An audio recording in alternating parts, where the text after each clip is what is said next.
Hi everybody, welcome back to Dress to Quest. Sorry for the slightly late start. There's just some, Gen Con kind of throwing things up in the air. But we're good to go. We're here. We're back. Thank you for joining us. We are Dress to Quest, and we are a D&D actual play live stream with an emphasis on cosplay, and we are playing in the Ghosts of Saltmarsh setting, and everybody is now... Oh my goodness, you all are level 10 now? Is that right? Oh my god, here, I'm gonna actually send this over to our players so we can see everyone, but oops, I did not. I need to fix, stand by as I fix some things over here. Okay, we got in there.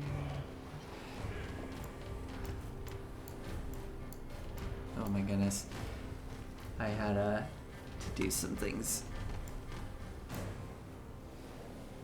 There we go, and then you're going to go here. I'm arranging camera windows. It's super exciting.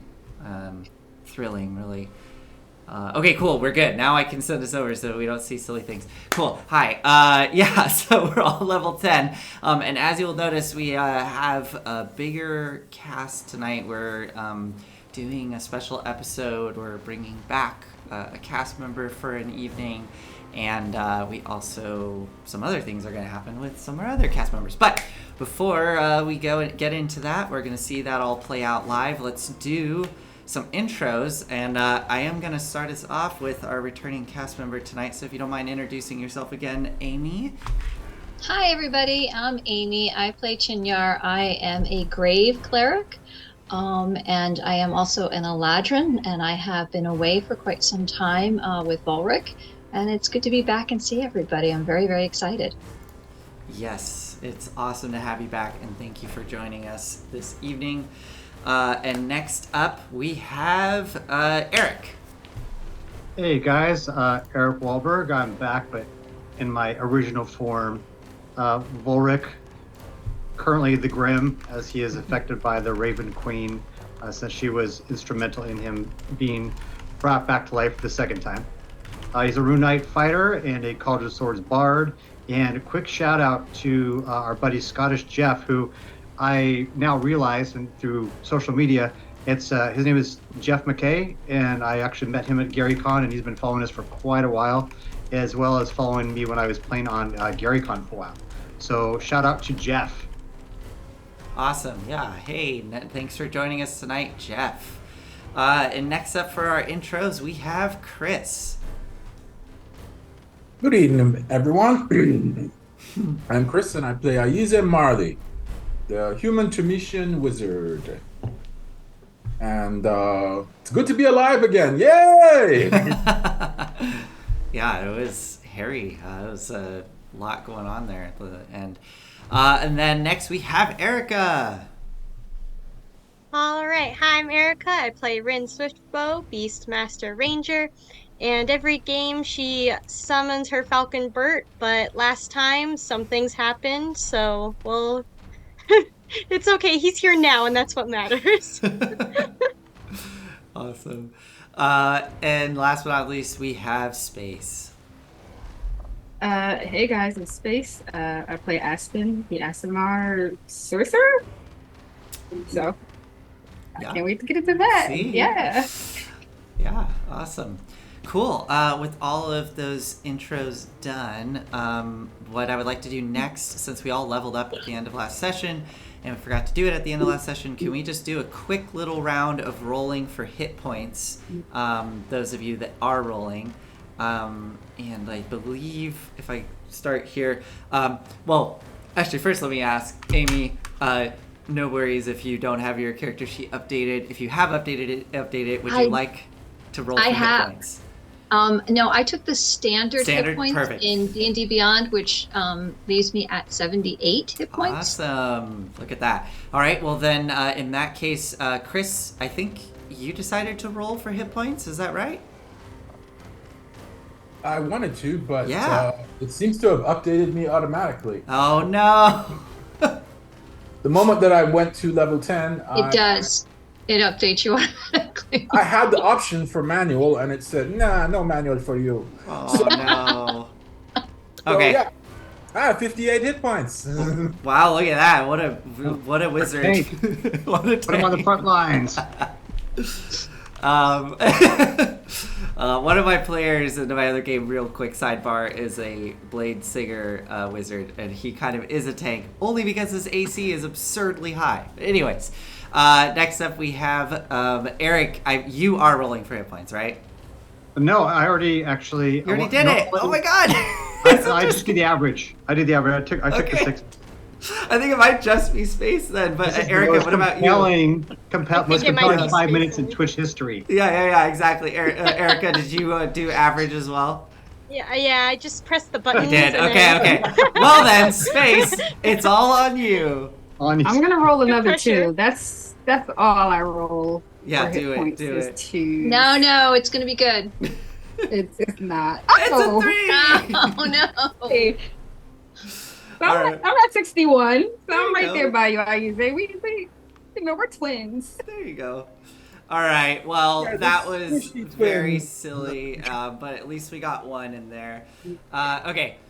With all that out of the way, let's do a quick recap, and then we're gonna jump right into this. So, last we left off, our heroes had defeated Skolthka the Aboleth within the city of Thornhold. Upon destroying Skolthka, it was a desperate fight, leaving many of you dead or dying. Glum very heroically dove down and saved Rin and pulled all of his new companions out of the den of Skolthka. And as Glum was fleeing, he could hear a battle taking place. As Skolthka was trying to pursue Glum, something swooped in from behind and seemingly killed Skolthka off screen as you heard Skolthka shrieking in your mind, wailing in pain and crying out that he did not want it to be the end. But as you got regrouped with all your companions, Glum, you made a deal with Thornwell, the council member of Thornhold, to bring back your companions if you agreed to pay off the debt by serving her. While that was happening and you brought your dead and unconscious companions back to your home and you started getting them set up for a journey back to Saltmarsh, where Thornwell said she could had a contact that could revive all of your dead companions, Aize and Aspen were brought before the god Torm, Aspen's father. And Torm made a deal to you, Aspen, as well as your mother, making you a deal to bring you back into the world. There were some strings attached for either deal, depending on which one you took. And you ultimately decided to reject your mother and go with your father. And your mother did not like that. Aize as well was brought before Torm and agreed to take this deal. The deal being that once you vanquish Tharizdun from the world, your mortal bodies will cease to function and you will die and return back to whatever plane calls your soul. You both agreed to this, and upon waking up in front of Glum, who panicked, you all reconvened and decided what to do next, heading back to Saltmarsh. For Rin and Aize, both of you were afflicted by the Aboleth slime and were dealing with the debilitating disease that it was causing you. And upon arriving in Saltmarsh, you met Thornwell's contact, who was a powerful cleric who was able to cure you of the disease. The final thing we left with was Glum trying to say goodbye to all of you, but all of you insisting that you would head back to Thornhold and find a way to break. The final thing that we saw was the other aboleth that you made a deal with, Viskulig, rising up from the water before you, Aize, and dropping off Scarin's limp body. By the way, Aize, Viskulig would have also completing the you haven't delivered the map yet. Never mind. Scratch that. But he does give you the body of Scarin, and we ended last session with all of you standing at the docks late in the evening with Scarin's limp body at your feet, deciding what to do with your quarry. So let us pick up from there. Forgive me, Eric, just for a little bit, if you can pretend to be glum, probably just for just for a moment. But minor spoilers, since we're not going to be doing really fast costume changes on this show. But yeah, all of you find yourselves here at the docks with Scarin's limp body at your feet, and I believe you were discussing what to do next. And if I understand correctly, you were planning to take Scarin and deliver him to Keladek. Is that correct? Can we have brought some of the crew members and a wheelbarrow with us? Sure. Yeah. We'll say that they're shuffling in now as they're come kind of running down the streets with a wheelbarrow and some other crew members arriving. They all kind of see Scarin's body there. Some of them sort of wide-eyed, being taken aback by this in his current state, partially transformed into one of those squid creatures lying unconscious on the ground. Excellent. Let's see. Willoughby! Oh, yes! Load him up, will you? Willoughby dashes over. We got the other one too, didn't we? What's her name? Oh, Erleth's dead body, yes. All right, 2 wheelbarrows. Willoughby, Gimli, Baines, you take Scarin. He's not dead. Try not to touch him. Throw him in that wheelbarrow. I'll keep him watered. And let's see, Bailey and Lowry, could you take Erleth's corpse to the temple? They all give brisk nods and load the bodies up into the wheelbarrows and start to take them off in their various directions. I guess Scarin's staying behind with you all. They're kind of sitting there with the body in the wheelbarrow ready to go.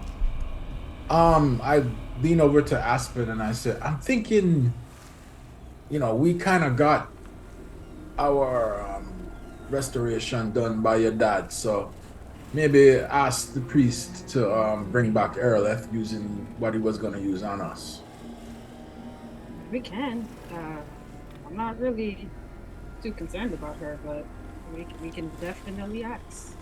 Yeah, I mean, the poor thing did die in our presence. Granted, she was treacherous and, brought a lot of her ruin down. Yeah, okay. And are we gonna have to pay for this? No. Okay. No, Glum already paid up. Isn't that right, Glum? Glum? I lean over and poke Glum. That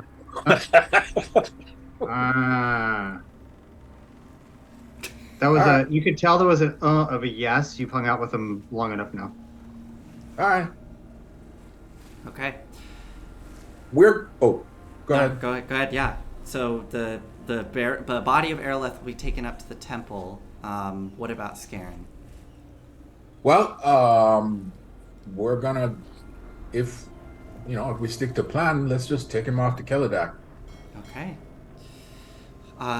All of you moving through the relatively silent streets of Saltmarsh late in this evening. You can hear the kind of squeaking sound of the wheel from the wheelbarrow behind you as they're pushing Scarin's body through the streets as you make your way south towards the Tower of Keladek. Going up the hill overlooking the now sleeping town of Saltmarsh, you can see in front of you the large obsidian tower of Keladek there rising up before you. As you pull up in front, how do you try to get Keladek's attention? Bang on it. I use thaumaturgy to call him. Okay, yeah. What do you say? Oh no, maybe I shouldn't. I just looked at. I don't know if he wants to speak to me. Oh, he always wants to speak to you. I feel so bad. I don't even know. You'll never forget your first love. That's okay. And I shout, Keladex, we have a gift for you?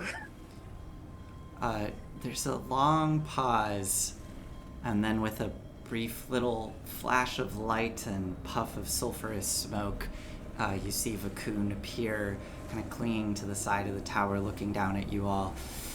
Oh, hey, how's it going? Yeah, all right. Oh, okay, so you got that guy for him. Okay, yeah, one moment, please. And disappears. There's a longer pause that goes by, and then eventually you see the runes light up on the base of the kind of somewhat featureless tower as the doorway appears, and you see floating there the gnomish form of Keladek in his black cassock and big long beard, black hair, with that kind of tall fur black cap, sort of Russian style black cap, as he floats there looking you all over. Wonderful. You followed through on your deal. And he's just looking straight at you, Aize, not making eye contact with Aspen. I move over closer to Aspen, and He just kind of sort of like angles his head as he's following you. Okay, let's not do that. I came here to apologize, Kaladak. I'm actually really bad at apologies, but I'm gonna try. I'm sorry for what we did to you in the middle of the street outside of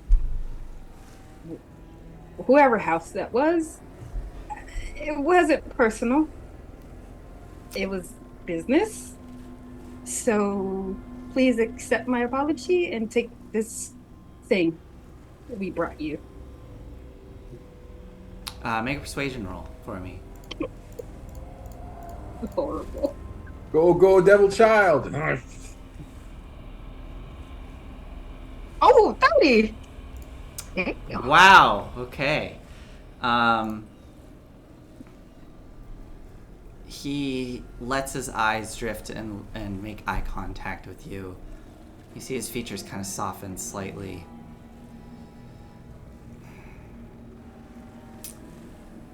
His apology accepted. Now, thank you for bringing him to me. We can take it from here. And he kind of raises a hand and gestures. And from behind him, you see, you hear some kind of clanging, and you watch as what appear to be like two individuals in full plate armor come striding out, walking up to the wheelbarrow. You see some of your crew sort of stiffening up as they approach, and these two armored figures just kind of mechanically lean down and start to scoop up Scarin's unconscious body and sort of like a a stretcher, carry him, arms and feet back towards the doorway and into his tower. Keladek looks over you all. We're not done yet. Yes, I believe I owe you this back, and he hands you your wand. Oh, you can keep that. Yes, of course. Okay, well, thanks for bringing this man to me Yeah, without but you and running me, off. we need to talk. Yes, I would like back my apparatus that we constructed together. It was my material components that I provided for it. I know you helped with it, but would appreciate. Do we still have it? I don't, unless you threw it out for some reason. I assumed you did. All right, I'll give it back to him. Okay. Scoops that up, and then looks at you. What else is it you would like, Aize? Let's have a conversation in private. I don't want to belabor with everyone else here. Very well. The rest of you, it was a pleasure. And then he kind of looks down at Glum. Okay. Bye. I mean, we don't have to do it now. I mean, we're gonna head back to the ship, but I'll come by later. Basically, I would like to have a proposition for you. Well, you know where to find me, so certainly. Yeah, it's more like sort of I'll show you yours if you show me mine kind of thing. Really? Okay. I look forward to it. And I he look at kind of Aspen and I say, "Get your mind out of the gutter, devil child." And What? I was not thinking. I was just see how you can't do that in front of Rin. Rin, cover your ears. Uh, I Kaladek didn't even say anything. Kaladek gives a nod. Very well. I will expect to see you soon. Good evening, everyone. Then looks at you, Aspen. Espen. And then twirls around and floats inside the tower as the doorway seals back shut and the runes fade. all right. I immediately looked to Ren and Ayuze, and I'm like, I think that was good for my first apology, right? Yes. I believe that was your first one, but it Yes. was a good effort. It was I well tried done. really hard. Thank you. I don't know what apologizing is sometimes. I see people do it and I don't understand it. I see So that death has changed you a little bit. maybe I don't feel the same. Mm. Well, that's one And I thing just off our list. No more what else do we have to do? I'm sorry. vengeance from Gnome Wizard off the list. Okay. And it is just, put it in perspective, it is late in the evening at this point, like probably approaching midnight. So it is definitely the end of the day. Ren, mon capitaine. Well, back to the ship. I Or would like to Yes. rest. to the pub. I'm tired. I'm ready to go to sleep. Ship it is then. Wow. She has changed. No pub. I know. Did you want to go to the Larissa. pub? Oh, I gotta go see Larissa. I gotta. Oh, yes. Let's go to the empty net. Actually, can we make a detour? Ah, good. That was my fault. I could use a good drink. So we head there. Okay, you all start to head to the empty net. Glum, are you going to join them? My feet hurt. I'm gonna go back to the ship. Okay. And then he jumps on Scott. He jumps on Scott. Okay, so you watch as Glum hops on the back of Scott, the big mechanical Scotty dog, and starts to gallop off away back to the ship, leaving the three of you behind. You all wander over to the empty net and find a very, let's see, it's like past midnight at this point. Yeah, it is full swing, rowdy inside here as you bust inside. There is music playing. You can see, oh, darn it, do I have all my NPCs up here for the empty net? Do you have them, Aspen? Who's the musician? Is it Lurg or something? I think it's Lurt. Lurt. But I have to put Yes. on my thing. But yeah, you come in, you see Lurt there on the hurdy-gurdy, the big bullywug, playing the hurdy-gurdy and kind of singing along in his raspy, throaty frog voice, or toad voice rather. But you all come inside and you can easily, with a little bit of effort, you have to maybe muscle some people out of the way to find a booth if you want that. But everybody recognizes you when you come inside, Aspen and Aize, and people are very willing to give up their seats to let you sit. Oh, that's nice of them. Yeah, I think I take us to the best booth in the house. Yeah, easy. And I'm just, I sit there and I'm like, over here, come. So you all settle in, and you immediately have some patrons kind of drunkenly swagger over to your table and offer to buy you all drinks. And people start to cheers as they see you sit down. Hey, heroes of Saltmarsh! And there's cheers that go throughout the crowd as you all settle in. Oh, no need for that. Drinks are on us. You hear excited murmurs go throughout the crowd, and a big cheer, raucous cheer goes up as Aize says that. I'll drop 100 gold pieces. Oh yeah, easy. You can cover the whole night. And I look at Aspen and I say, we can't take it with us. Well, Yeah, you're not wrong. Wow, death has changed you too. So yeah, I'll just Oh, drop my gold pieces. Oh yeah, and don't forget, a flagon from my friend over here. You are Point to an empty chair. you're given a flagon of ale next to the empty chair. All right, you are at the empty net. What would you like to do here? That's for Sethra. I started to look around for Larissa. Is she anywhere in the vicinity? You do not see her working the floor.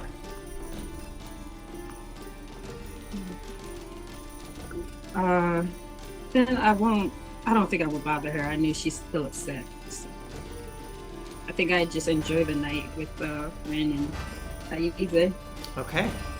Rin, Aize, anything you all want to do as you sit here and enjoy drinks for the evening at the empty net? Rin will just kind of look at whatever Aize picks to drink himself, and she'll do the same because if his body could take it, she assumes she'll be fine. I look to Ren and I'm like, don't do it. I don't know if I'm not familiar with the menu. I don't know. I don't know what to I get. worked here. I'm telling you not to do it. I did. Then you choose for me. Order for I me, give her please. I give her like I tell them to bring her like a glass of milk. You sip on that, and yeah, Did I get a straw too? Is that what's happening here? sure, yeah. No, I don't. I wasn't serious. I told them to bring her a straw. Yeah, she want. Yes, can we have a straw, please? Who's work is Tommy or You see, no, Raffin working the floor right now, the halfling with kind of messy brown hair. He, as you say that, he kind of looks at you. Yeah, sure, whatever, and is like very like busy right now, and he's kind of rushing about. Comes back, throws a straw at you, Rin. Somebody's like shouting across the way. Sorry, I know Heroes of Salt Marsh and all that, but just I'm really busy tonight. And he goes running off to other people shouting across the way. Okay, well, I was gonna ask if you needed help, but I don't think I'm welcome here anymore.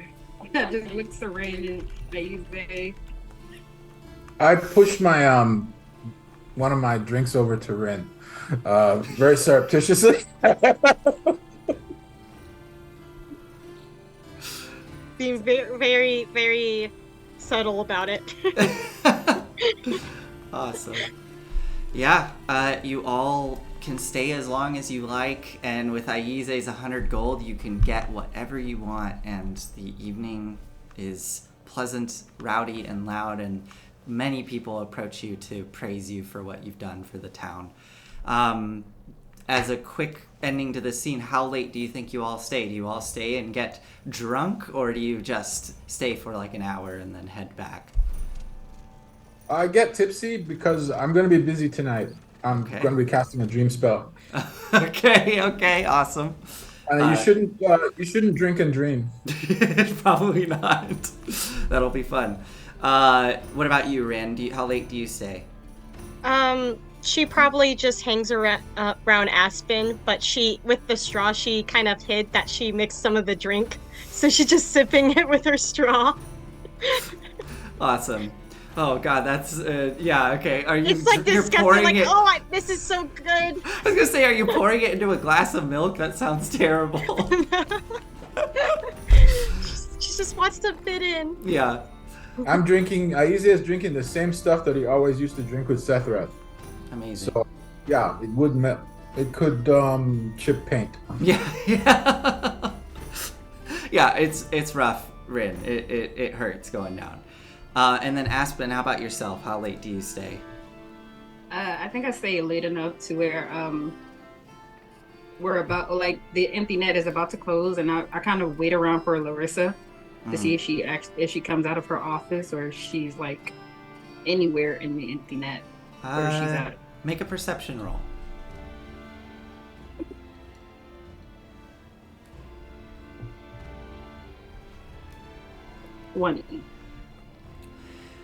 As your companions at this point have left, and you're kind of the last one left behind here at the empty net, as things are just starting to kind of dip in energy, you briefly catch a glimpse of her.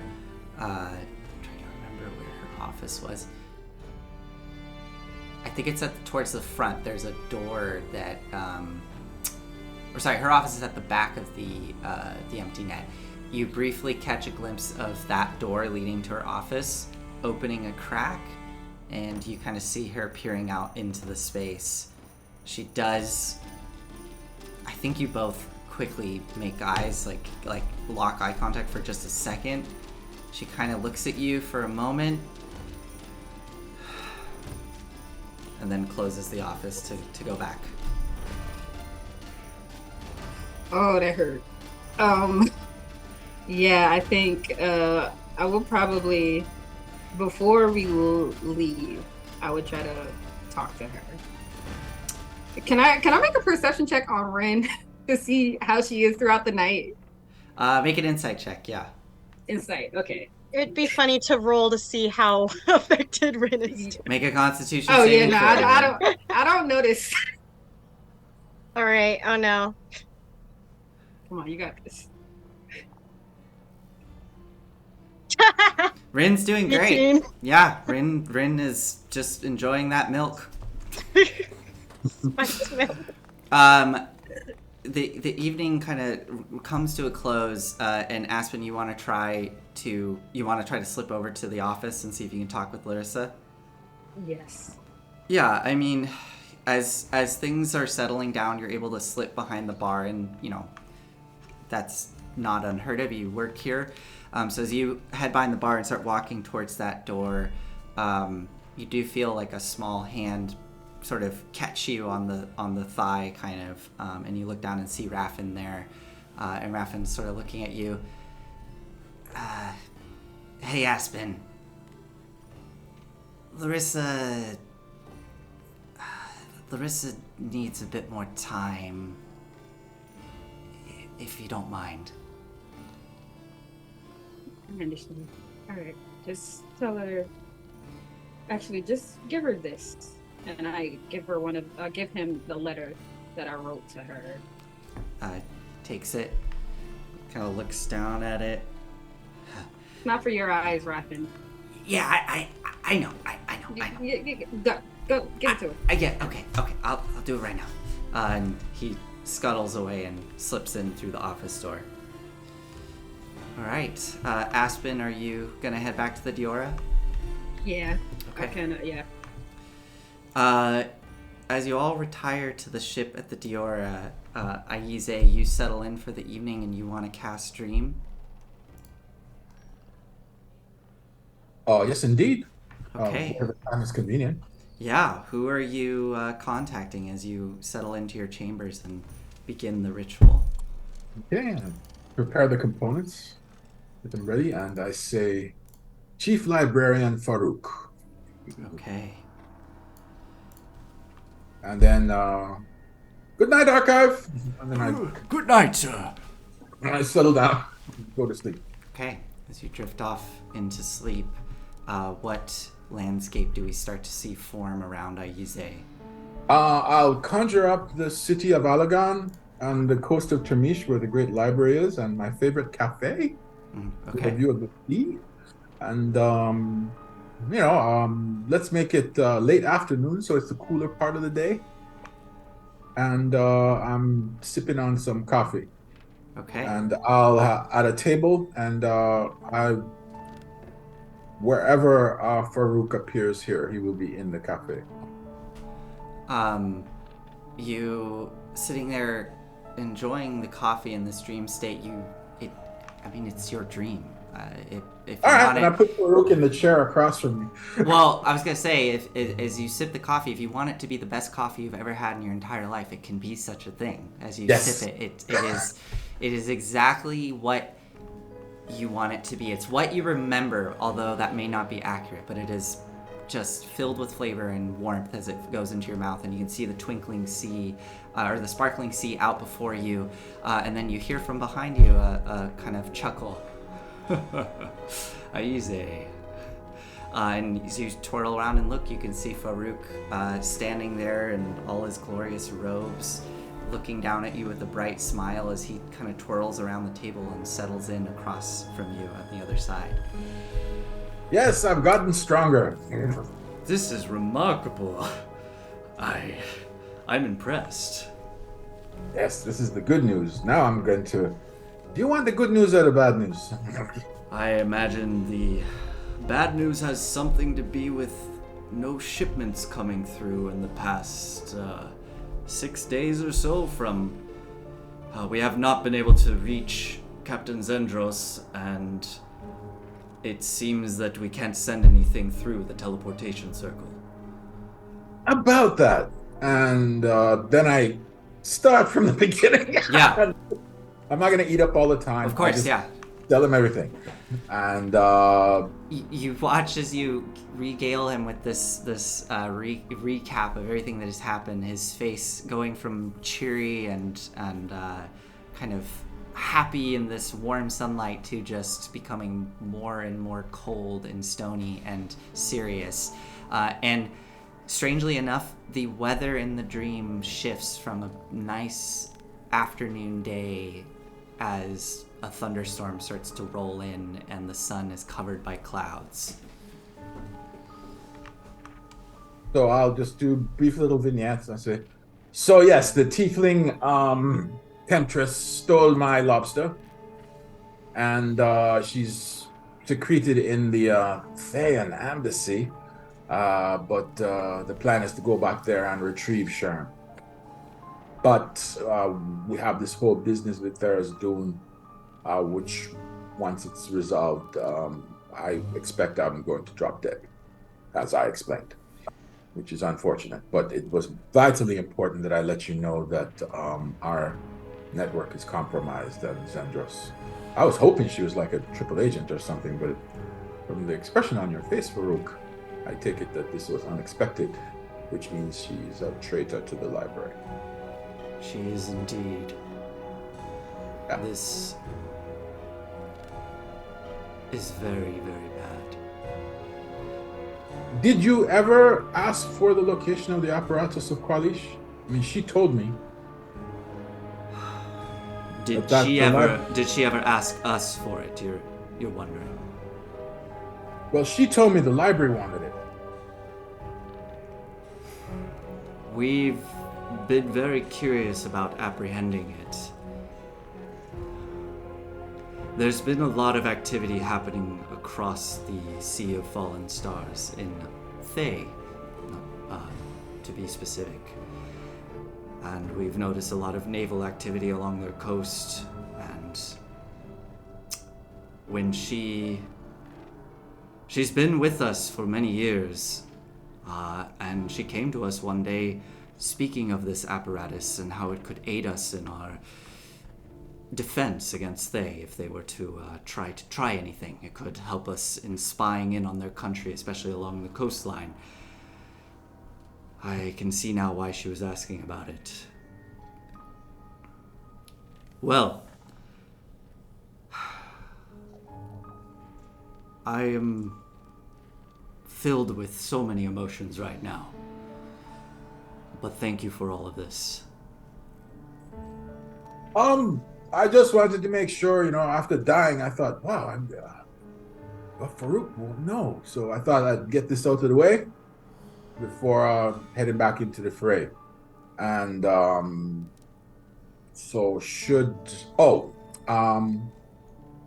will give Archive to a friend to return to Palagon after I'm gone. So that, do you have a name so that we may retrieve sure. him? I was thinking Rin. Rin Swiftbow. Very well. Aize, I feel I owe you a bit of an apology. I should think so. I was an analyst. You know that. Not a field agent. But it's all good, Farouk. Don't worry. I've had the most fun in my life. This is way better than sitting down and looking at moldy books. I suspected as much. I know that you protested when I first came to you, and you were very upset. But I saw something in you, Aize, and clearly now, with you here in front of me, and everything you've told me, I think I was right. You are remarkable. Truly. You have outpaced your peers. The library is going to be...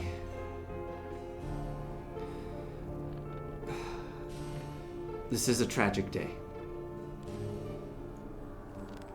I wish that we could send someone your way to help you in your final quest that you have before you. Oh no, I'm pretty sure we're good. The companions I have been very, well, they're solid. Oh, I did tell you that Aspen knows I'm above the library, right? Right, okay, good to know. But I wouldn't worry about it too much because she's right. She's part Yeah. of this. Got it. All right. Well, child of Torm feels trustworthy. Although that she's the same one with the devil thing, right? Yes. Okay. She's the devil child, yes. Okay. Well, good luck. Thank you, Farouk. It's been a pleasure. If I don't see you again, make sure you put Archive in a nice spot on the shelf, Oh, looking out the window. Archive. We will find a home for Archive that he will enjoy, and he will be revered, being once the companion to the great Aize. Oh, I'd I'd much rather be remembered as the Aize of the very neat handwriting.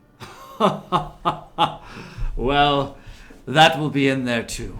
Don't think that we're not going to catalog all of this down, and I mean, it won't see the public eyes won't see any of it, but other librarians will read of your great tales and probably study you for years and years to come. Oh yes, Aize, you will be one of the greats. Thank you, Farouk. You're welcome. Um, Thank you. You might as well enjoy the coffee. The spell's just gonna keep running. I'm gonna go. You know, to I sleep. will. I think. Can you conjure up? There's my favorite restaurant, if you don't mind. Oh. All right, I'm going to enjoy this meal. My favorite here is the lobster. Sorry. No. But okay, fine. I will have something else. The lamb is quite good. And he goes very excitedly, starts to scurry off towards the restaurant, and then turns to look at you one more time. Please do try to reach out to me one more time before your time is up. I'll try. Goodbye, Aize. Bye, Farouk. Now then, and he goes excitedly into the restaurant as you yourself can start to smell the wonderful smells wafting through. All right, I'll finish my coffee and then go to sleep. Okay, awesome. You drift off to sleep and the dream fades. I do want to cut briefly over to Rin. Rin, so you are without Bert. You've lost your companion. But I believe you do have a way of bringing Bert back. And I would love to turn this over to you for a moment. How do you imagine bringing Bert back? Is this happening this evening, or do you wake up first thing in the morning and bring Bert back? So when everyone goes to rest, she probably goes on top of her bed and sits down in a meditative pose. Mm-hmm. And as I say, Rin summons Bert every game, but this one is different. She sort of rests her hands in for someone that's not in front of her for a good long while, and sometime in between the night and the sunrise, a bird comes flying through, manifested from just magic from herself, but his feathers are visibly darker, and his head's a little smaller, but when he flies around the room and rests in front of her, she tells him that his name is Bert, and then she leaves. As you look at this bird that has flown in through the window with the rising sun behind him, the light spilling into the room, and lands there before you with the darkened feathers, and you give this new bird the name Bert. You see the hawk before you, or the falcon before you with the darker feathers sort of cock their head. And he kind of bows and closes the eyes, looks up at you, and hops up onto your shoulder. All right, Rin, as you head out for the day before you and step out onto the deck of the Diora, you see your other crew members and companions starting to rouse and go about their day. Aspen, as you wake up this morning and go to leave, you open the door to step out onto the deck of the ship, and you hear a fluttering behind you as a little breeze kind of picks up. And as you look, you can see there's a piece of parchment that has been tacked to your door that's kind of fluttering in the wind. Oh, okay. I take it off and I unroll it and I read it. As you unroll it and read it, if you don't mind, Aspen, I'm putting something in your journal in Roll20. If you can open it up and read it for all of us, that would be lovely. It should be in there now.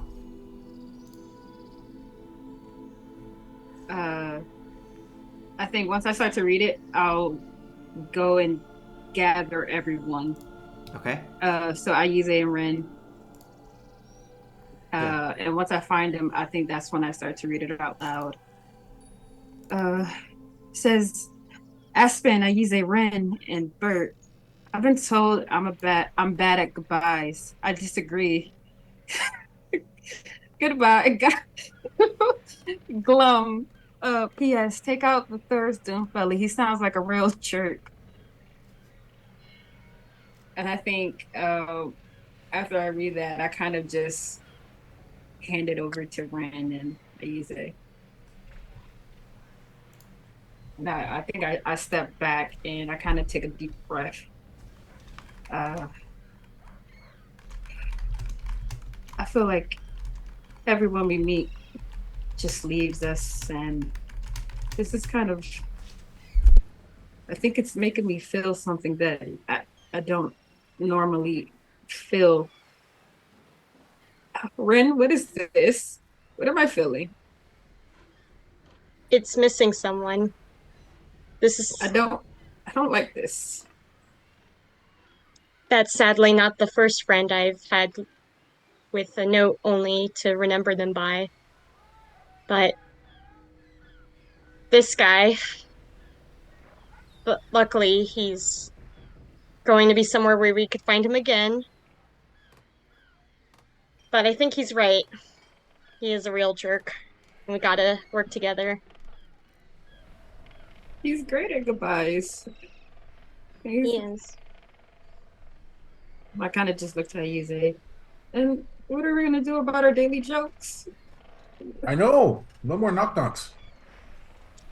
I know. That was the best part of my day. Well, it was also the most horrible part of the day. But For everyone else. That's why I loved it. You are very odd. I love to hate them. And he saved our lives and saved the day. And I'm gonna miss the little fella. But In the words of Glum, we're down to nah. yeah. Well, 4 including Bert. Wait. Yes. Is that Bert? He looks. What happened to Bert? Well, Why is his head so could, small?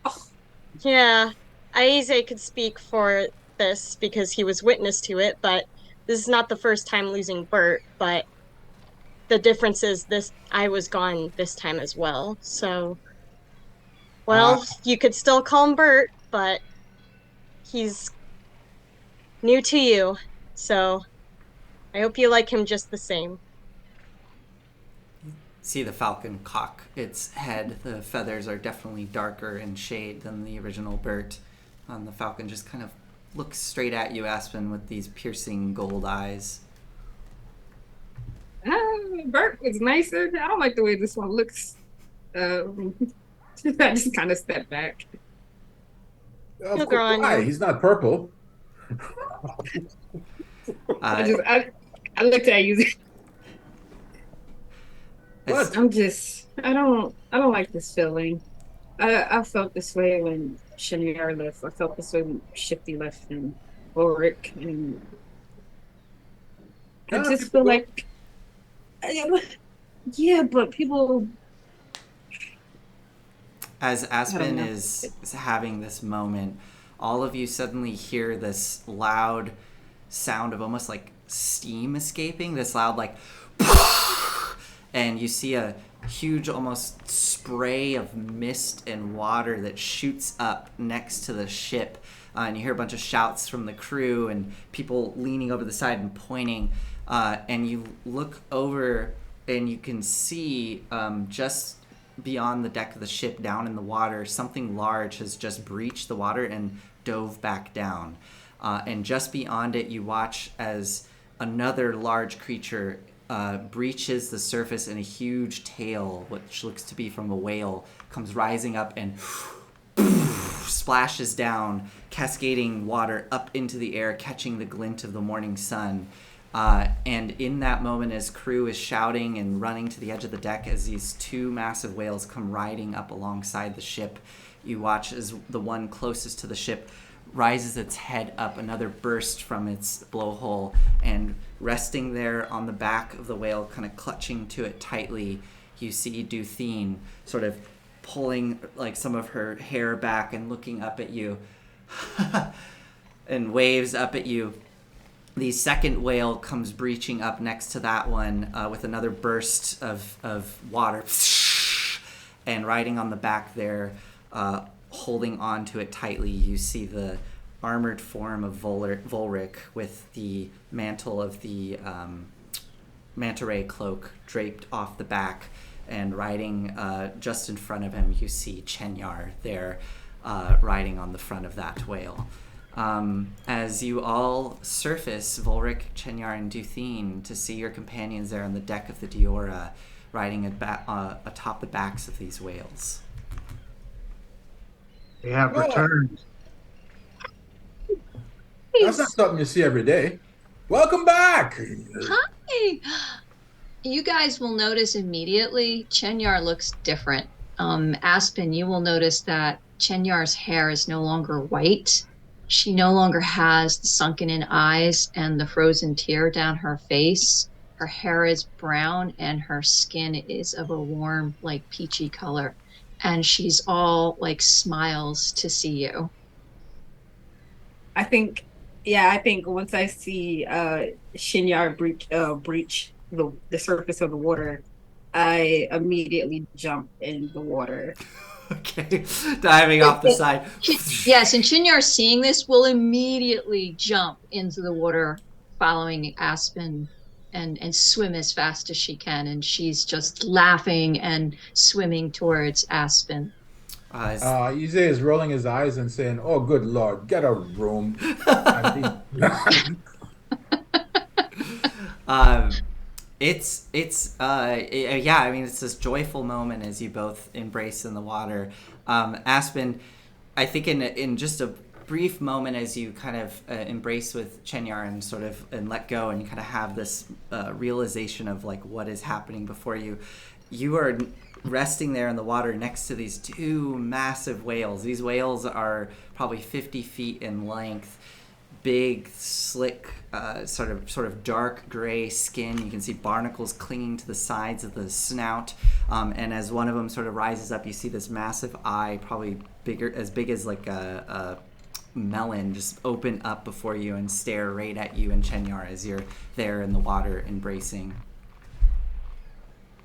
I think I don't even care at that point.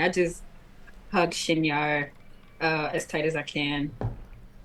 Shinyar's And I kind absolutely of, hugging Aspen back, and she's just grabbing your face and kissing you all over your face, and she's just so completely like just taken, with just being in the moment with you, like so happy to finally get to see you. Awesome. uh, As that is happening, Duthine, kind of smiling, seeing all this, looks back towards the deck of the ship and kind of gestures towards the crew, and you see the crew starting to throw the kind of rope ladders over the edge of the ship down towards the rest of you.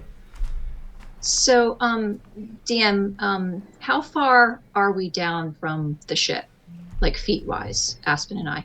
You're down in the water, and I think to get up to the deck is about 15 feet, I think, if I remember from when we first started all this. So I will say to Aspen, I've learned some new tricks. Watch this, and I will touch her slightly on the shoulder, Mm-hmm. and I will cast Misty Step, and I will tell her just go with it, and okay. teleport her 30 feet back onto the ship. You can take another creature with you with Yes, with Misty Step, that's my summer trait, is now my ability no longer is what it was for winter. It has changed, and I can teleport a different creature or myself wow. So with Misty Step. are you just sending Aspen up, or you're sending both of you? I'm going to go both of us up. Cool. But normally, if I choose a different creature that isn't willing, Mhm. they have to make a DC 20 save against my teleporting Okay. them It's very 30 cool feet. though. Yeah. So as you both suddenly appear up on the ship, what does the summer version of this Misty Step look like? Is there a flash of light? Is there? Yes, there's a flash of warm light, and you guys have normally seen like darkness coming from Chinyar. This is like a warm, bright light. Cool. Because she is now in summer season, thanks to Aspen. And as you appear on the deck of the ship, dripping wet, both of you, with the flash of warm light, there is this, for you, Rin, and Aize standing on the deck of the ship, there's this sudden, like, wafting smell of, like, fresh peaches and flowers that sort of emanates from the light of Chenyar's Misty Step. Volric, you are down in the water. Do you follow Duthine as she starts to climb up the side of the ship? Yeah, and so I will reach out and offer an arm to Chanyar and then grab the rope with the other hand. As you reach out and look, that's right when you see the flash of light and you watch Chenyar and Aspen both teleport away to the deck of the ship. Looks Giggling on the ship. We're like two like schoolgirls, like laughing and just embracing and laughing that, it's just in a moment. yeah. Yes. Perfect. And he will quite adroitly climb up the side of the ship with the rope, Mhm. then pull himself up. We bring tidings. Ominous tidings. What say you? Yes. Oh, Vorik, I'm so sorry. I didn't even see you. Were you down there? I'm so sorry. Welcome back. It is pleasant to see all of you. And Rin, you have returned. Ulrich, and she kind of like hits sent based on the way he's talking, she goes for a hug, but then she's like not really sure, and just kind of like awkwardly shakes his hand. Yeah, Volric, what do you just stand there stoically and take the handshake? Yeah, I take the handshake. Yes, I know the Volric of old. You were the most important to him. Like a daughter. It is good to see you well. Chinyar will flash a look to Ren, and just kind of like acknowledge what she, taking a step back, has noticed about Ulrich. Well, it almost feels like you guys traded. It's nice to see you too. It is so good to see you, Ren. How's Biscuit? Where's Biscuit? Oh, and she kind of like is more self-aware of herself. I hope it's okay, but I left her with my dad because I Oh, couldn't stay with him. oh. Um, did you give Biscuit any instructions to come back or? Well, I wasn't fully expecting to see you again last time, but yes, I wasn't sure what he wanted. That's okay. I can telepathically communicate with Biscuit, but it will take a while. Um, but luckily, do you guys remember Nibbles? Was Oh, and it just Nibbles? kind of looks. Is there? You see this, you see this mangy, black-haired rat come crawling out with. You watch as the eyes glow slightly red as it crawls up and sort of clings to Chenyar's neck and sort of looking at you Yes. all. And you see that its eyes are glowing, and it's sort of like a little scary looking. Oh, This I is the rat that you got Nibbles, off A that yes. little vampire. different than Biscuit, just a little. Nibbles actually belonged to somebody else, but yeah, Nibbles has joined us on our bit of our journey. However, I think maybe it's best to bring him back to Salt Marsh and let him find his way back to the cavern that he was. He's had a rough time of it. I won't say that he hasn't. Isn't that right, Nibbles? And then Um, Volric, I repeat, that's the vampire's rat familiar. yes, it is. And he's wonderful. Aize, Aize, you see as you say that, and Chenyar's like talking, giving compliments to the rat. You see the rat kind of curl around the side of her neck, make direct eye contact with you, and just kind of flash its little teeth, and you see these very sharp little canines protruding from the mouth of the rat. Did you see that? As I you will- look back, Yeah, the rat looks fine. Its little snout is back to normal, and it's just kind of I sitting will, there. I will approach Aize as well, and uncharacteristically, he will put a hand on Rin's shoulder, kind of acknowledging her in a slightly more friendly way, and then of course he takes his hand off as he continues to walk towards Aize. He said, "I see you are well. This is good." Yes, I am well. It is good. Aize, it's so good to see you again. It is And a Chinyar delight to comes see you, Chinyar. running. Come here. Come Yes, come she here. runs over. She gives you this big warm hug. She's Don't so stop. happy to Oh see God, please, I'm fragile. you. How's No, no, it's how's fine. It's fine. how's what's his name? I can't remember. Our little lobster friend, um, Kidnapped. kidnapped.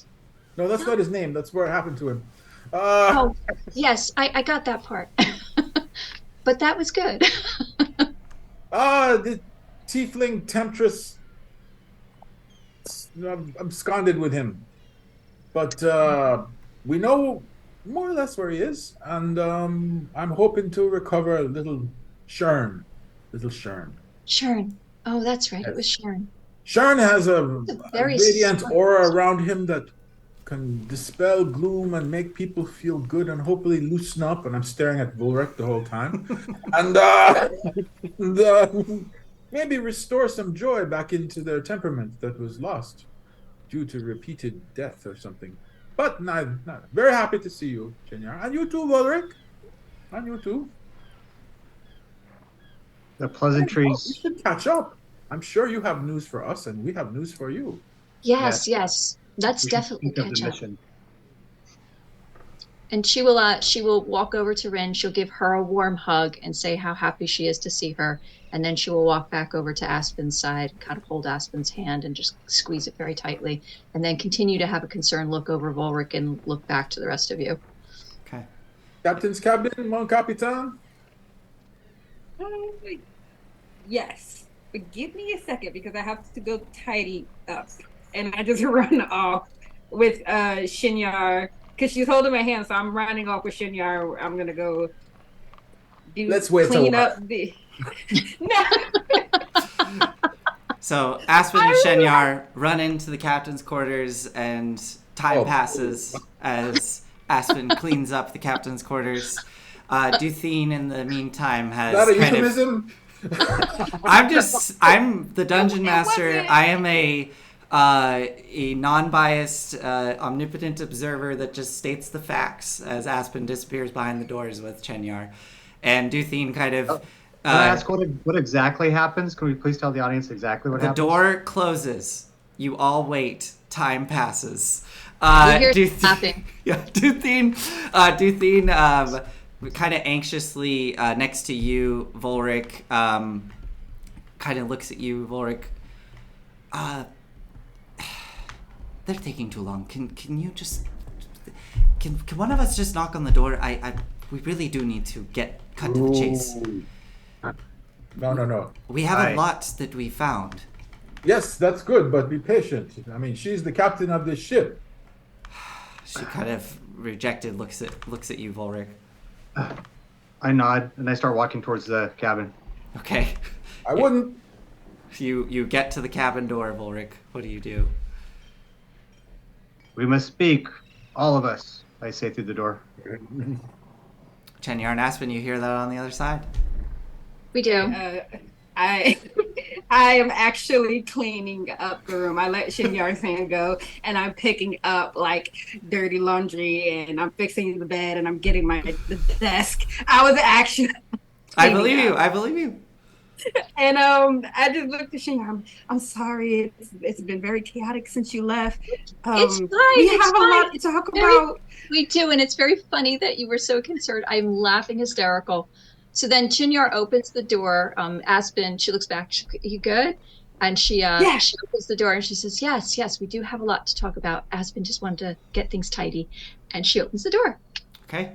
You all pile into the captain's quarters and gather around with inside, including Duthine, who is there next to you, Volric, as you all gather up. I'll turn the floor over to you. I would suggest that you three tell us what happened on your side. What we have is perhaps the most dramatic and the most pressing. I looked to Shinyar. Okay. Well, we're gonna give you the short version. So basically, we went to Thornhold. We helped a guy named Glum. A lot has happened actually. We died. We came back, and now we are here. All of you. I think that sums it up, right? I usually. Yeah, that's like the Cliff Notes. How Yeah. did you guys come More or back? less, Sharn got kidnapped by a Thayer spy, who was Captain Zendros, if you recall. She was actually an operative for them, and they want to use him to locate.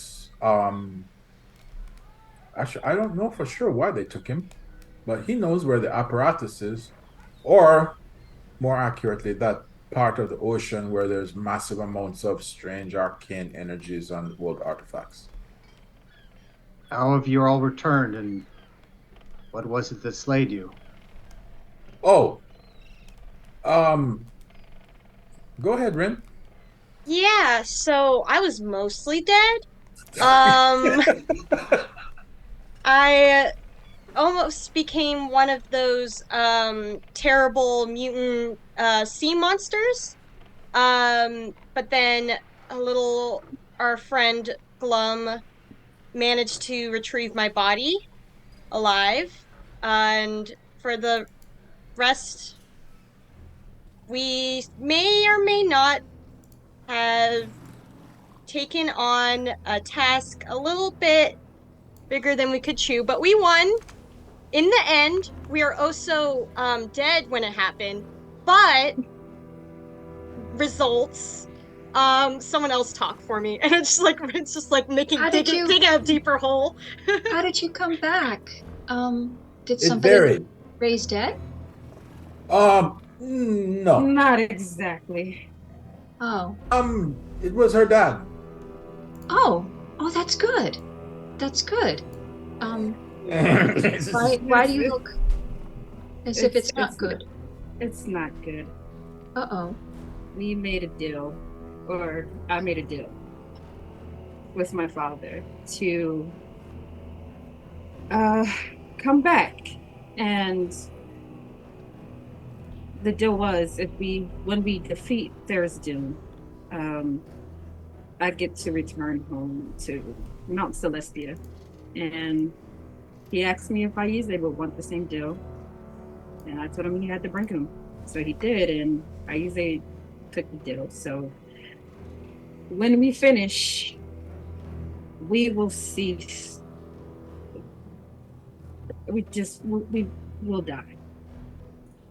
We're not going to be living anymore.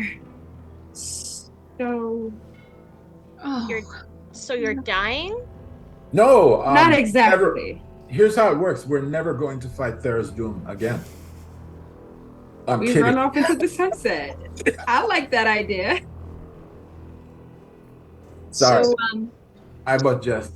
But yeah, it's conditional upon well, we came back so we could defeat the creature and stop it. So That is a heavy price. it is a heavy price, especially since one of my new abilities that I have acquired is the ability to raise dead. I mean no offense, dear Chenyar, but actually no, I'm not gonna say it. I appreciate that you thought of us. I just had no idea. I'm so sorry that this happened. Oh, it And happened. I'm here to help you. You live, you learn, you move on. So in no uncertain terms, it's not that you're working for your father, you're dead? No, I'm still alive. I'm here breathing. But once we finish and there's Dune is taken care of, I will be returning home. And So Aize. yes, I will be dead then. Your Well, I'm not sacrifice- going to where her dad is. I'm going to where I'm, it's a toss up, either the furry paws of Nabanyan or the warm bosom of Joaquin, or both. Hmm. How long ago was it that you were dead, if I may ask? 2 days. Yesterday. Has it been only yesterday? 2 days. Yes. Oh, 2 days. Okay. It felt like About 2 days. yesterday. Oh. I'm still coming to terms with it. I lost my warlock powers, so I can no longer do any of my usual tricks, but I'm not upset. My mother wanted me to kind of convert all of you as her followers, and I didn't want that for any of you. I wanted you all to be exactly like you are. And she's punishing me for that. And I think now, like you see Aspen, she used to wear this breastplate, but she no longer wears it.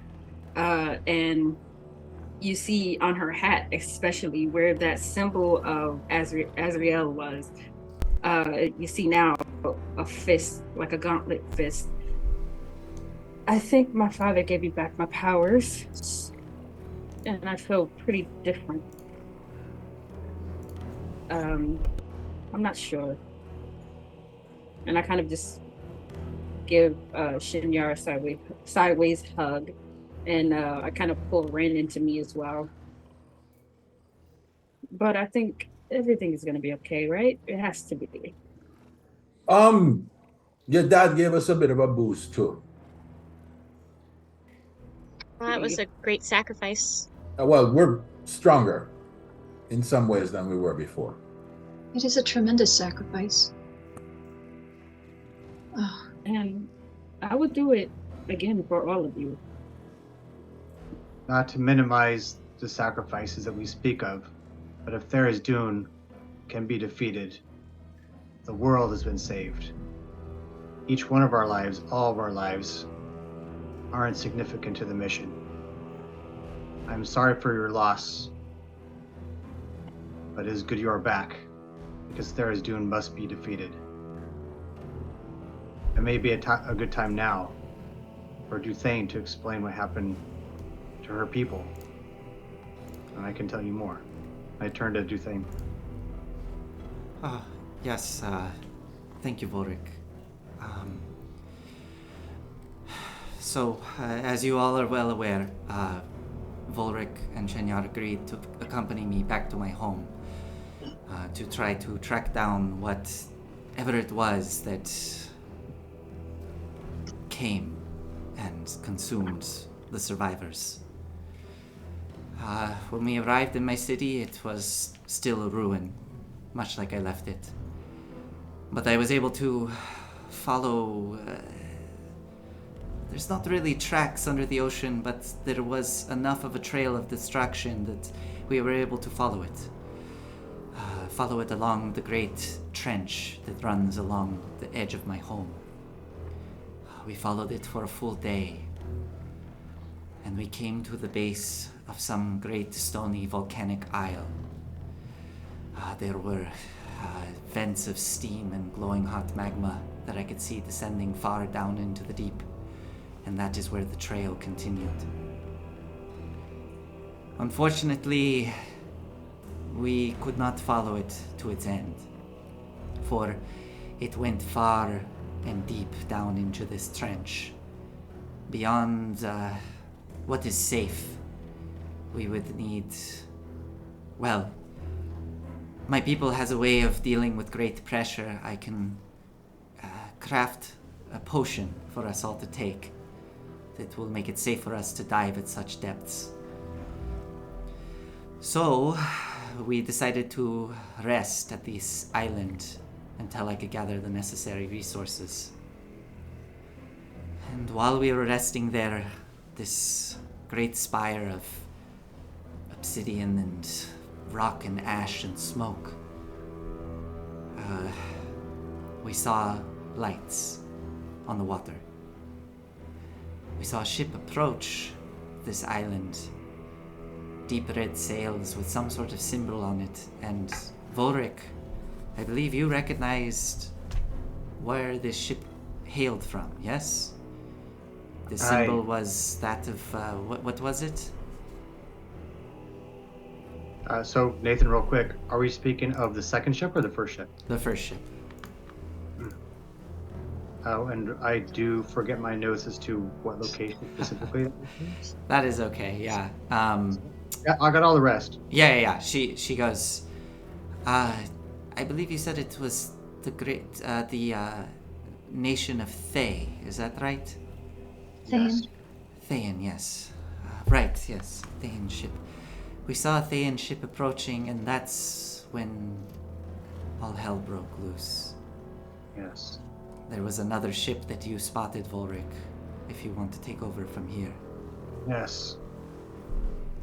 Rin knows of this person, knows of this ship.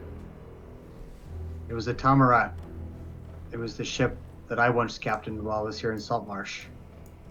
The one where I was a victim of the mutiny of my first mate, Sergal.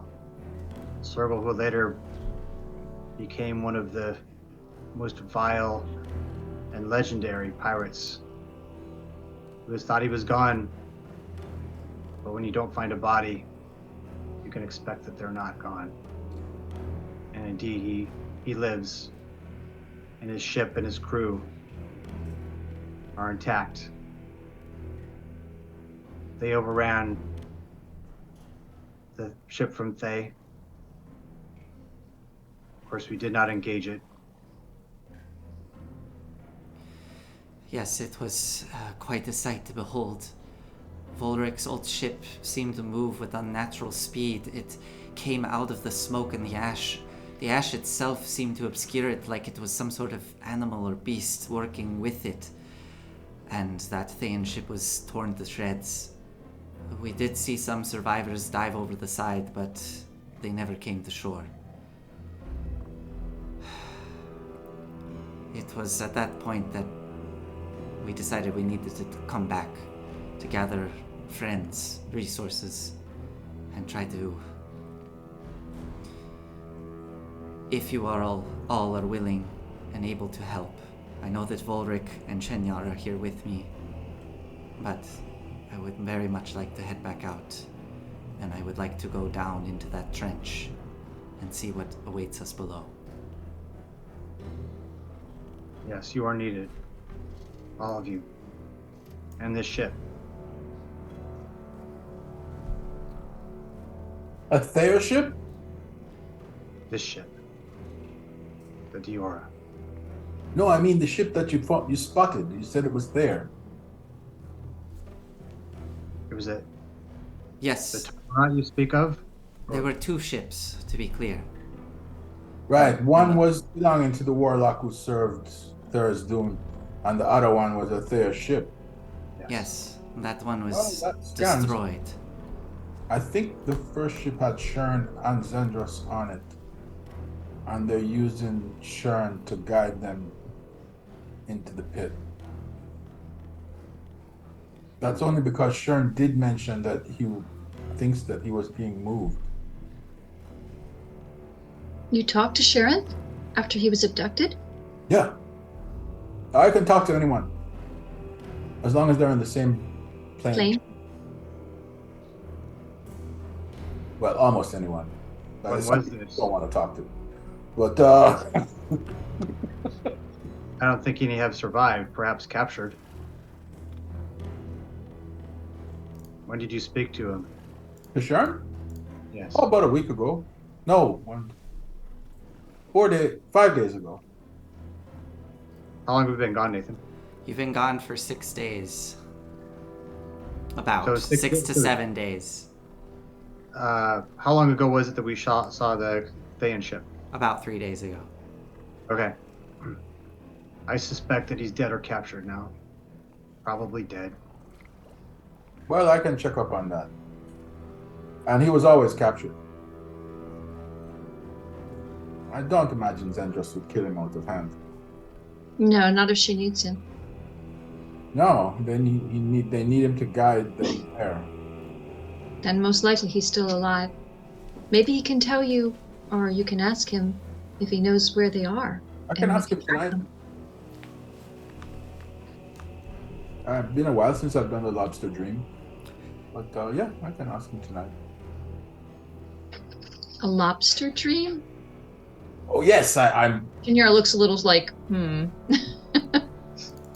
I am constructed a place that would be comfortable for a lobster. And he seemed very happy. If I recall correctly, didn't he like pots of water? That's what we carried around in, despite my efforts to find something that was not a pot. I look at Asper. I looked shocked and hurt that he would assume I would do that. He always keeps asking about butter. You know that, right? What? I wish I could bring you all with me. I wish I could bring you all with me on a dream, but... Oh, by the way, I could send you on a dream, though. So if any of you want to get in touch with anyone, as long as they're on this plane of existence, I can send you to them in a dream. Good to know. That will prove very useful, I think, in the future. That's a great capability. Future. How far out was this? How far out was these 2 ships? How long of a travel are we talking? It would probably take, by ship, it would probably take at least 3 days to get out to where we were. As you saw, we did have the aid of my friends, and she gestures out to the ocean. But I believe with a ship like this, we could probably make the journey in 3 to 4 days. Ooh, whales. Aize scrambles over to the side and sort of leans over, starts staring at them, and then dives in.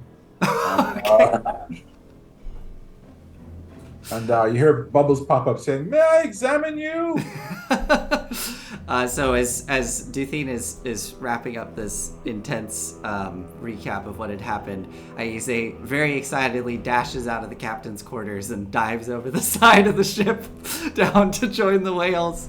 Aize, you are confronted by these 2 massive creatures that are kind of just, scratching their bellies along the edge of the bottom, sort of enjoying the rough, coarse material down there. And they kind of look up at you with these big, soft eyes staring back at you as you say that under the water. They don't seem to like flinch away or try to swim away. They just kind of stare at you. All right, I do the best to examine them. Okay. I'm still water breathing. Yeah. So, Yeah. So Aize is down below with the whales while the rest of you are still up top. Duthine kind of chuckles a moment. Well, I guess based on what you all said, the two of you don't have much time, so I can understand why he would want to go do that. So she turns to you, Aspen. I know you're the captain. Will you be aiding us in this with you and your crew? I'll look to Shinyar. If I can do anything I can to help. Good. All right. Well, she kind of steps back and looks expectantly around the room. Well, I think that the two of us, or the three of us rather, need a little bit of time to recuperate. Yes.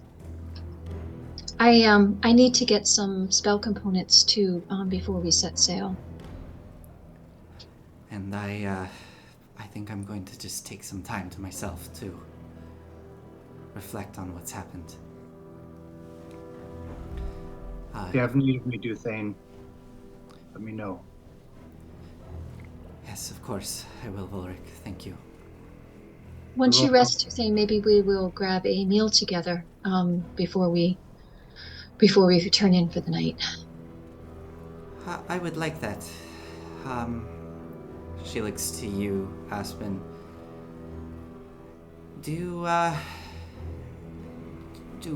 Does anyone here eat more fresh fish? Not just, I've smelled it around here. It smells like it's been dragged through fire and oil. Do you have anything more fresh that is served? I can get you a fishing pole, and you can fish. No need. I can catch my own fish. Yeah. I was just wondering if. Yeah, no, Yes. no. I would love to join you all for a meal this evening. I will be providing my own food. If that is okay, I hope not. I don't mean to offend. No, not at all. But where shall I meet you? Here on the Diora or somewhere else? If you want to get a meal, I guess we can meet at the Empty Net. All right. That's the tavern. If you need help finding it, you can ask any of the crew. All right. Yes, of course. I will see you there this evening. Thank you, Chenyar Volric, again for coming with me to my home. I really am in your debt. Thank you so much. We will avenge your people. Thank you. And we will conquer Therasoon together, so it is our pleasure to serve with you. Yes, it seems more and more likely this Therasoon is behind all of the hardship that's been in my life. And if we can end it, that seems worth it to me.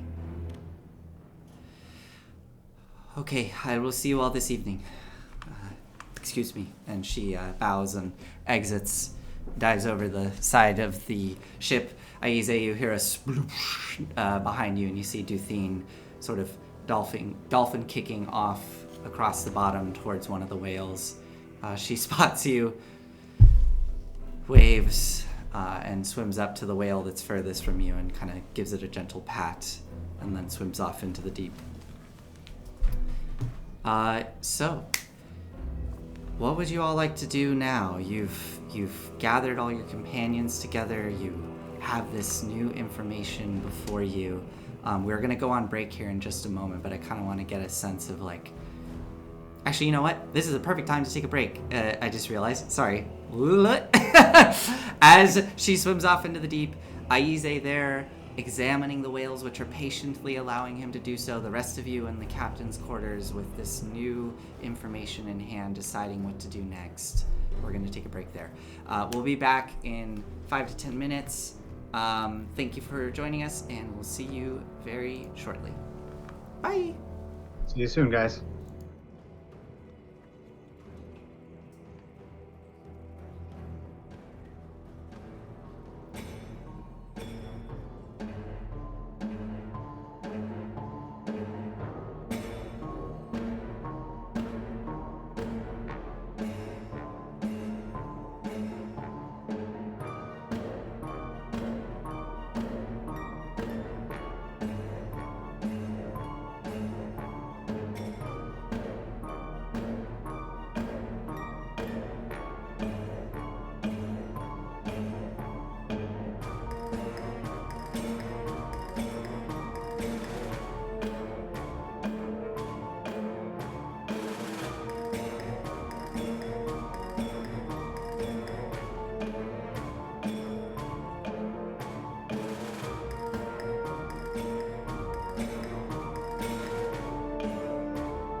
Hi, everybody. Welcome back. We're back and live and ready to go. So, we just left off with everyone getting up to speed on the current events of what is happening far out in the ocean. It sounds like there's some stirrings occurring near a volcanic island, and Volric saw a ghost, seeing his old ship and very likely being captained by the Captain Sergal, his old first mate who mutinied against him 20 years ago. But with all of that information, for the record, yeah, Nathan, for the record, I don't have much of a grudge because he only killed a bunch of my crew, almost killed my my best friend, scarred me for life, and then put me in a gladiator pit for 10 years. Yeah, so, yeah. No hard feelings. Yeah, I figured, yeah. It's just like, oh, look, it's your ship. Curious. Makes sense. So, with all of that, though, I guess we're going to throw it back to the group. We're going to pick up here with you've all gathered up information. You know what is ahead of you. You have a task set before you. And you have the rest of the day in Saltmarsh with hopes of leaving tomorrow morning to head back out to sea. I'm going to open it up here. Does anybody want to accomplish anything in Saltmarsh for the day before we jump to the dinner of the evening? I would like to approach Aize alone. Okay, we can do that. Yeah, Why don't what's your we armor class? I want to approach him alone. Okay, let's start there then. So, Volric, you're going to approach Aize alone. We'll say that this is probably after Aize. You've come up from underwater after examining the whales and are on the deck of the ship. Volric, you can see Aize there, soaking wet. I think you have prestidigitation, yes, Aize? Yeah, so you're seeing the water being whisked off of Aize as he comes up off the ship. Volric, what do you say to Aize as you approach? Aize, I just wanted to apologize. For what? Perhaps if I had not left, if Duthane herself would have gone on the mission, I could have intercepted whatever this was that slayed you. It's just fate. Don't worry about it, Volric. Goodness knows you've died so many times. It's about time we started catching up with you. So, my friend, I do not hold any grudges against you for that. For being a grumpy pants, though, that really irritates me. But It is a price I pay. The Raven Queen wanted a piece of me. You know this. yes, I know. That's why I always I'm careful around Shenyar. When she offers raised dead, it's like it's sort of like her god asks. It's not Shenyar, it's her god. She asks for too much. It is unfortunate this mission is so pressing, because if there were a way to delay this end for you and Aspen, that would be preferable. Oh no, there's no delaying. The price was asked, and we were willing to pay it. So I've already made arrangements. you have. Oh yes. Well, some arrangements. Others need to be made as well. Well, But don't feel bad about it, my friend. you know, the first time that I passed, I was traversing a log to protect our friend Rin. Second time I died, I was holding the wall to protect all of you. It was just unfortunate I could have not done it one more time. As you said, I've lived a life, multiple lives. My time to go is whenever I die next. But I feel like it is too early for you and Aspen, and certainly Rin.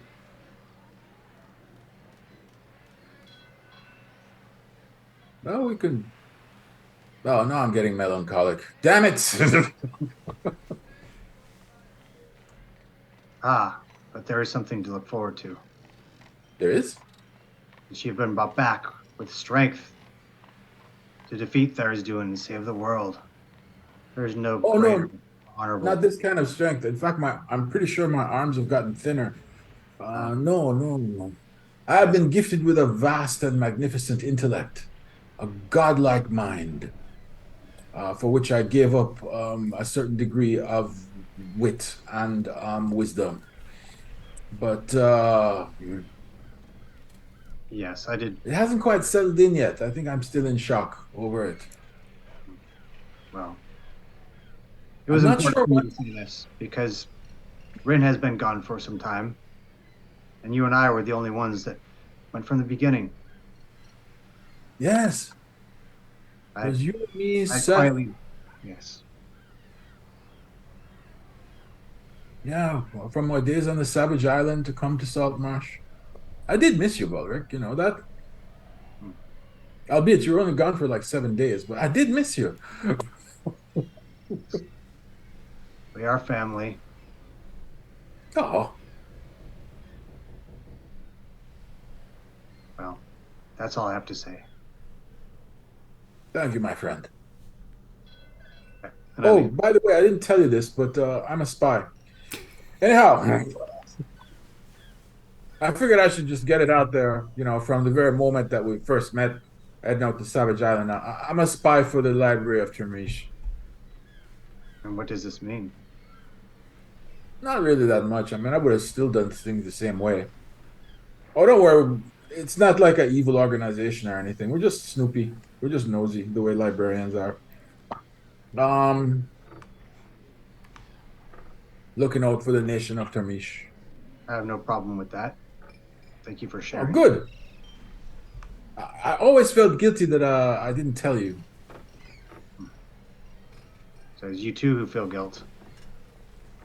Oh, yes, I do. I hate lying to my friends or Perhaps lying through omission.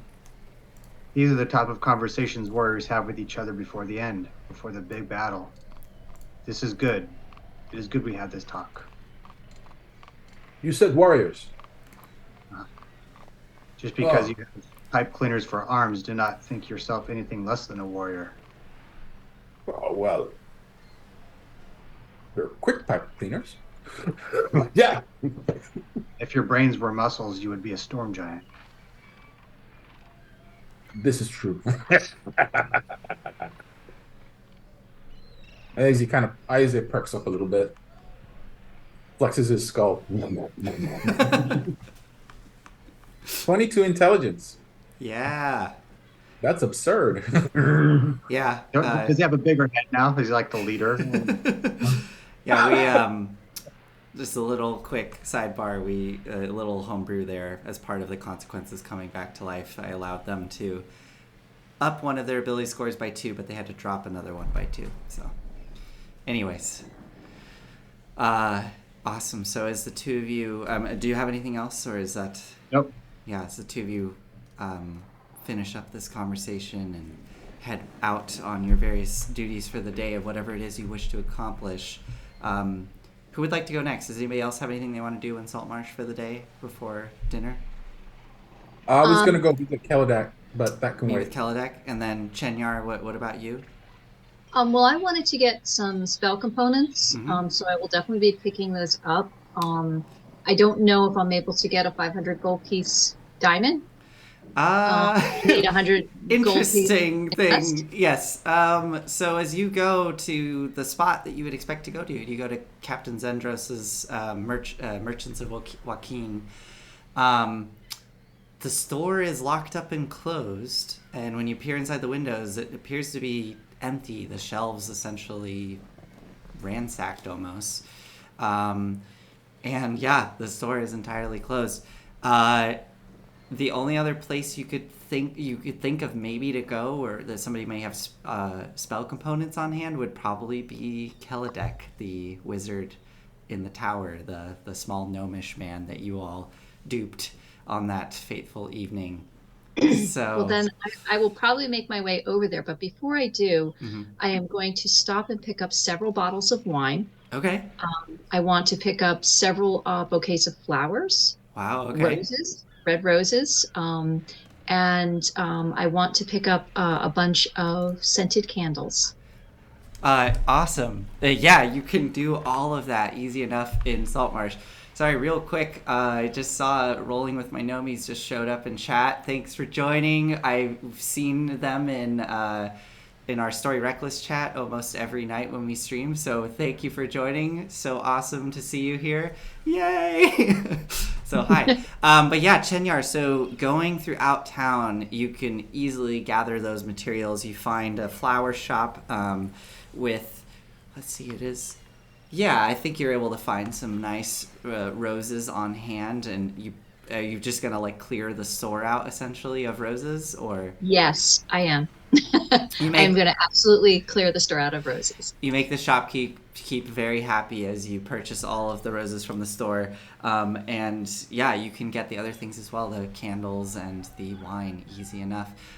As you gather all that up, huge bundle of items. Do you just drop it off at the Diora? Yeah, I'm going to drop it off at the Diora Mm-hmm. because I want to put all of the roses in Aspen's cabin, Okay, yeah, you can do that. along with some of the candles and a couple of bottles of wine. I want to leave in her cabin, as well as take some put in my cabin that I'm going to bring for dinner, and then I'm going to head over to Caladux. But I will first see if Aspen's around, and I'll say, "Hey, I was looking for some spell components, and I noticed the shops have been cleared out. What is your thoughts about where possibly to go?" I was thinking of Kaladeck. Would that be wise, or did you want to go with Um, me?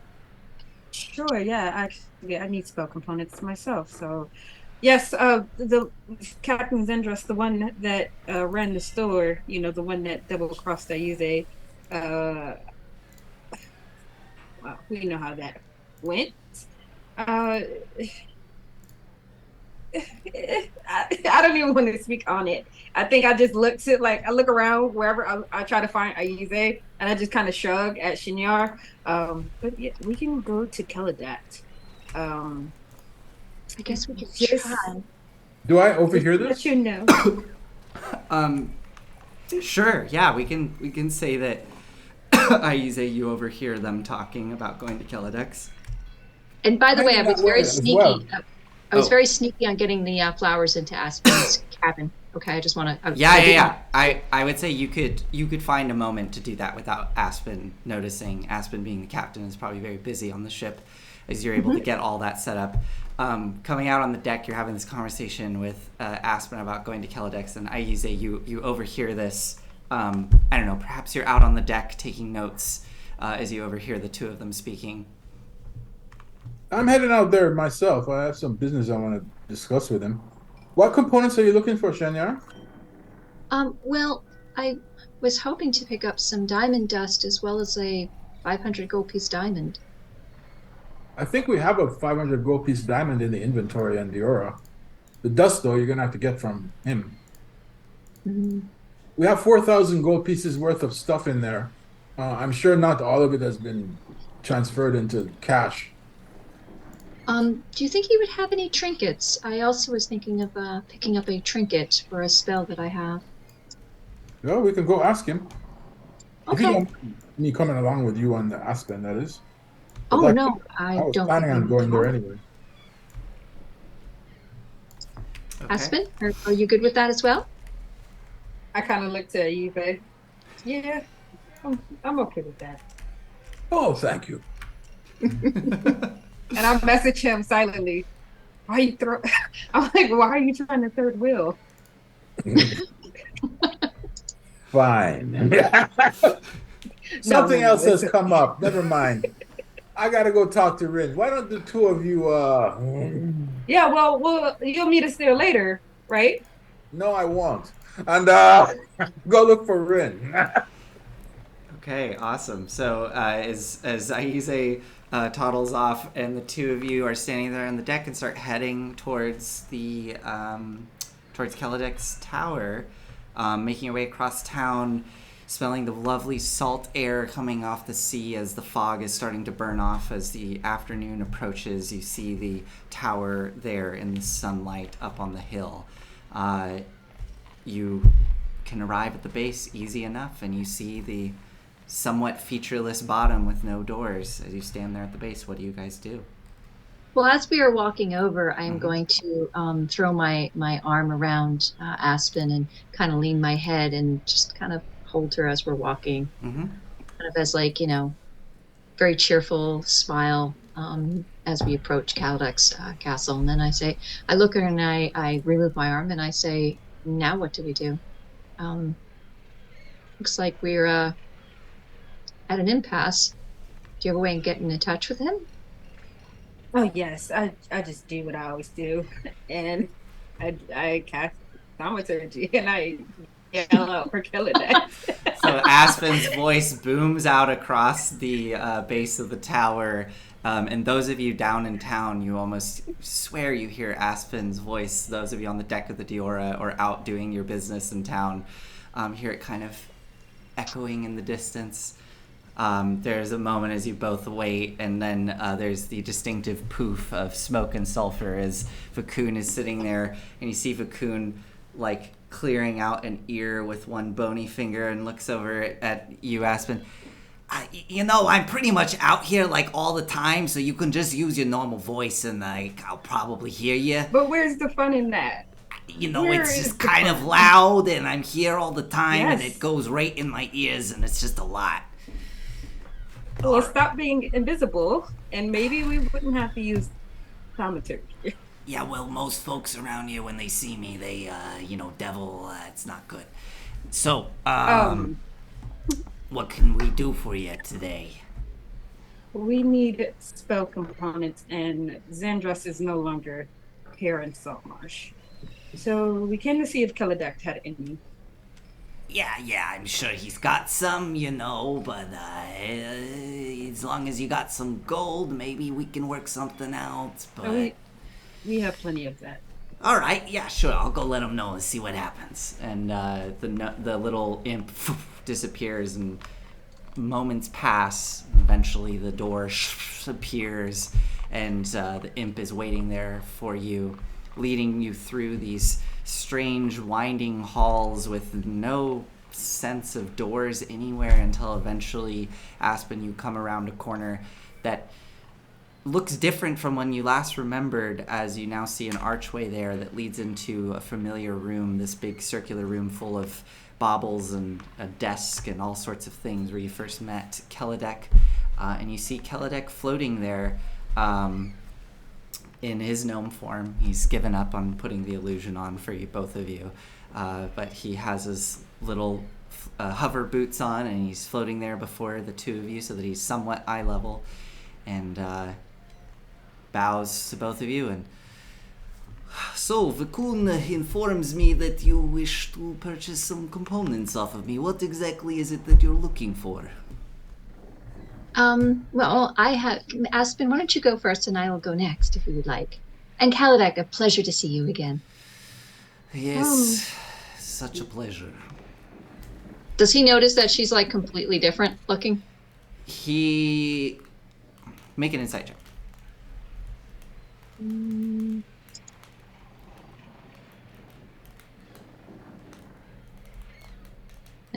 Probably not. 14. He seems just kind of like begrudgingly doing this and seems more focused on Aspen than you. So it seems like he doesn't necessarily notice the difference. Okay, good. So, what is it that you need? Do you have hold on, I'm so sorry. I just had it.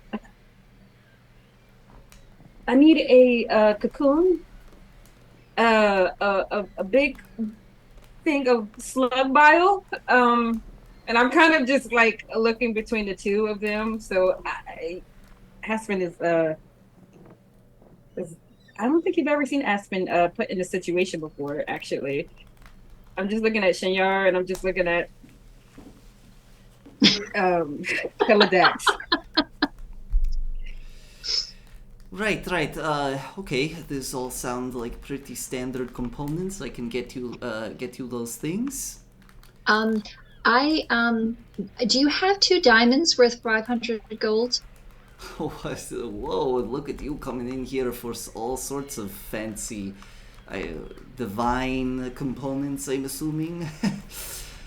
Yes, yes, and it's not the only thing I was looking for, hoping that perhaps you might have some. Um, I was also looking for a reliquary that was worth, I think around 500 gold pieces. You wouldn't happen to have something like that, would you? Whew, alright, let's see. Diamonds in a reliquary. I could probably scrounge something up. Could I get And it how to about a gem you? worth 1,000 gold? Do you need To all of these things? You need the two Yes, diamonds, the gem worth yes. 1,000, the reliquary. Wow, okay. Let's see here. I could probably get you, what was that? That was 2 gems, reliquary, Two, and, okay. yeah. So the 2 gems and the reliquary are 500 gold each. Okay. So 2 diamonds and at least 2 diamonds. If he has more, she probably will take them. And I then she's can, also looking for a jewel worth 1,000. I can get you, probably find you 2 of those things, so you'll need to pick. And I could probably get them to you tomorrow morning at the earliest if you need it urgently. And of course, there'll be a little markup on the price because I need to go and source it.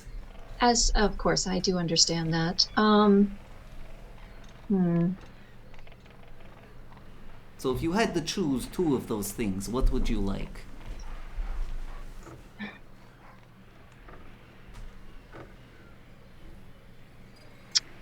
Well, I guess I will take the 2 diamonds and the gold reliquary. You sure you That's can't find $1,000 gem? well, that's technically 3 things, and the Come two on, can you diamonds, do it? the two Can you do it diamonds for me? together. Can I do it for you, Aspen? Are you really going to do Yes. this to me? You just apologized to me. I'm still getting over I know, everything. but it's important. We have to do this. We need these things, okay? Make a persuasion roll. Can I assist? Uh, yes, you can assist. So go ahead and make that with advantage, Aspen. Okay. 27. Let's see. All right. I can do my best. I will try my best to find all 3 things. As I said, the earliest I can probably get it to you is tomorrow morning. Yeah, that's when we leave. So, whatever you can do, Kaladak, that would be lovely. All right. And And there will be a markup on the price. So, let's see you here. can, we will, if you bring it to us tomorrow, we will have Aize settle the price. He is our quartermaster, so he is the one to speak to. All right. Well, and it was 2 diamonds worth 500. Reliquary worth how much? 500. 500. So 2,500 in total. Is that right? Okay. No, it's 1,500 so far. 15. Oh, sorry. Because it's 2 diamonds worth 5. And then the $1,000 gem is the 25. 2 diamonds worth $5,000 gem. Wait. If it's 2 diamonds worth 5, that's 1,000 gold right there, isn't it? Yes, right. That's what I said. It's 15, right, for the reliquary and the Oh, 2 diamonds. Yeah. And then another 1,000 for the whatever gem is worth 1,000 gold Okay. for this. So that's a total of 2,500 then. Correct. You're right. Okay. Cool. Yeah. Let's see. I'll figure out the markup later, but yeah, he gives you a price that is slightly more than what is listed there, and says he can do his best to get it to you first thing in the morning. Well, this will be a nice Thank you little. so much. Yes, of course. This will be a nice little arrangement. I'm glad that we can keep doing business together. Where is it that you're planning to head off to now? Weren't you just heading off somewhere south? I think it's time for us to go. I will All right, take fine.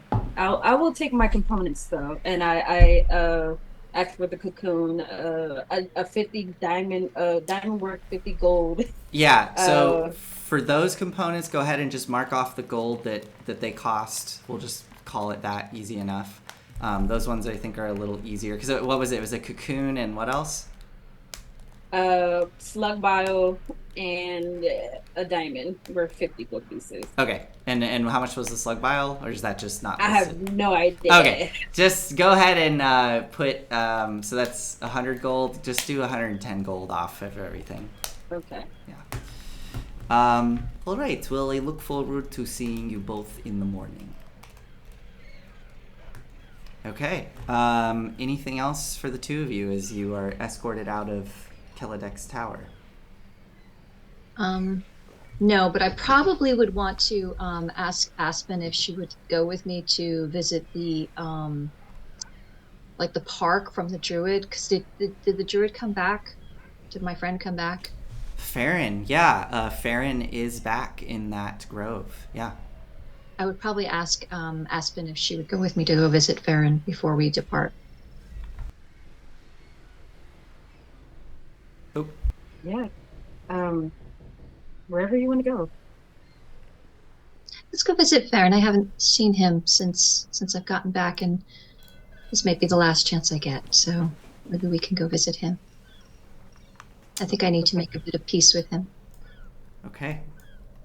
So you, the two of you are led, or Chenyar, you lead Aspen out to the grove, the sea grove of Sylvanas, as you wind your way through the forest all the way out to the most eastern side of the forest, where you can see Farron's home there at the edge of the swamp, built into the tree, the base of the large tree.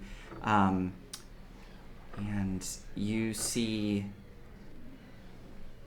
yeah, I think you see Farron is sort of like toddling around the grounds, kind of off to the side of his home, gently kind of touching each tree and looking up at him and seeming to like sprinkle something on the ground at the base of the trunks as he kind of moves through the forest. So I will go up to Farron with Aspen, and I will say, Farron, my old friend, it is so good to see you. He looks up, seeing you there. Oh my goodness, Farron's voice. Let's see if I can remember this one. Give me a second here as I quickly look up Farron. Farron. Here we go. And she will look as Farron remembers her with the darker hair back before, all of the tragedy happened. So Yeah, okay. Yeah, you see the older halfling man wearing the dark green wool robes, various leather pouches. He's got the wild white hair that kind of recedes back to expose his big, wrinkly forehead. And he kind of looks and squints up at you. And you see him sort of cock his head as he sees you and then kind of goes, "Oh, Chenyar, I didn't recognize you there for a moment. Good to see you. Wow." just good to see you too, old friend. I can't stay very long, but I did want to come and just see you one last time. And I understand that things went well with Ren. Yeah, they did. We saw. I reconnected with Herrick. That was quite nice. And I'm so happy to hear that. yeah, and we made our way out to where it all started. When me, Herrick, and Renly all became afflicted by that curse. But we managed to find it, Chenyar. That's so good to know. And and you can see he actually looks like a bit more like full of color and life and kind of more filled out. Yeah, I can't believe it, but we managed to cure it. Both Herrick and I. I just wish Renly had held on a bit longer. We cannot change that, my old friend. I know. I wanted to also ask a small favor of you. Oh, sure. Do you remember Biscuit? Oh, yeah. He's with Herrick now. Yes, I was going to contact Biscuit and have him come back, and I wanted to ask you if you think that perhaps maybe I should leave him with Eric, or can I perhaps leave him with you? Oh, I think that's Biscuit's choice. Of course, if Biscuit wants to stay with me, he can. I know that. I know that. I forget the name of his toad or his frog, but he points to the big bullfrog on his shoulder. Bert, I think not Bert. It It wasn't was Bert. something like I it. can't remember. I thought I had wrote it down, but I don't see it on here. But he points to the big bullfrog sitting on his shoulder. I know she would appreciate having a friend. Well, I'm going to reach out to Biscuit and I'll see what he thinks. But I wanted to check with you first and maybe see if it was okay to send Biscuit to you for a little bit, because I know he's going to be missing the forest. And I look over at Aspen. We are going to be at sea for a while, so I think it's only right that perhaps I don't forget Biscuit to make sure he lands in a good spot while we're away. Yeah, he's welcome to come stay with me. And I'll take good care of him. We both will. He looks down at the bullfrog, which just goes...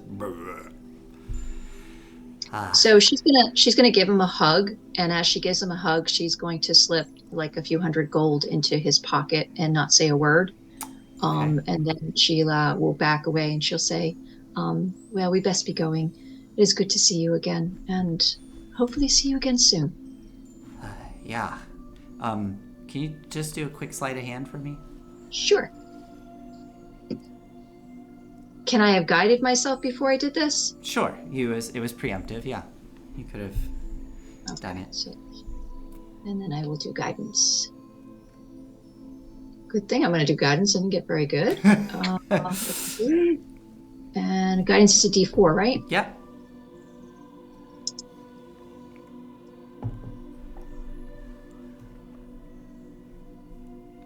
So 15. 15, with the okay. D4. He doesn't seem to notice. He's kind of Good. squinting at you. All right, I'll see you around Chenyar. It's great to see you, Farron. And she will start to back away. I don't know if Aspen wants to say anything as we're backing away. Farron, I'm just happy I didn't have to send you to hell. You got Ren back to us safely, so. Yeah. Good seeing you too. You look lovely, by the way. Thanks. You do too. Yeah, thanks. And she'll start to walk away. And as she walks away, she'll just whisper very, very lightly to Aspen, "Thank you for letting me see him before we leave. I just wanted to make sure he was okay." You don't have to thank me. If you don't know by now, I'll do anything you want me to. Same here, Aspen. And she kisses her hand lightly. As the two of you walk off into the woods back towards Saltmarsh, let us move back over to the group, and I'm gonna check and see. I want to see about Rin and Volric. Do either of you have anything you want to do this day before dinner? Oh, I see Volric speaking, but is muted. Yeah, I just wanted to cast a silence spell on myself. Ah, okay. Done. He would like to speak to Rin then, since the team's been broken up appropriately. Okay, yeah, sure. So Volric approaches you, Rin, and Rin, where do you imagine yourself being kind of as it's like approaching afternoon at this point? I'll for story's sake, I'll say she's working on training with the new Bert to get a relationship with him and figure out how he works. Okay, so probably on the deck of the ship then, as you're kind of taking Bert through exercises. Hmm. Cool. Okay, Volric, yeah, you see Rin there doing exercises with Bert. Bert dive bombing the water and flying back to perch with Rin. It is good we are here for the final leg of our journey. Yes. I was very surprised when I came back and you and Chenyar were nowhere to be seen. This mission is critical. The information we had might make a difference. Now we know where the threat is. They have saved us some days, but unfortunately cost some lives. And almost yours, apparently. Yes. I, Volric, we've, ever since we first met, I've always told you about why I felt like I needed to leave home.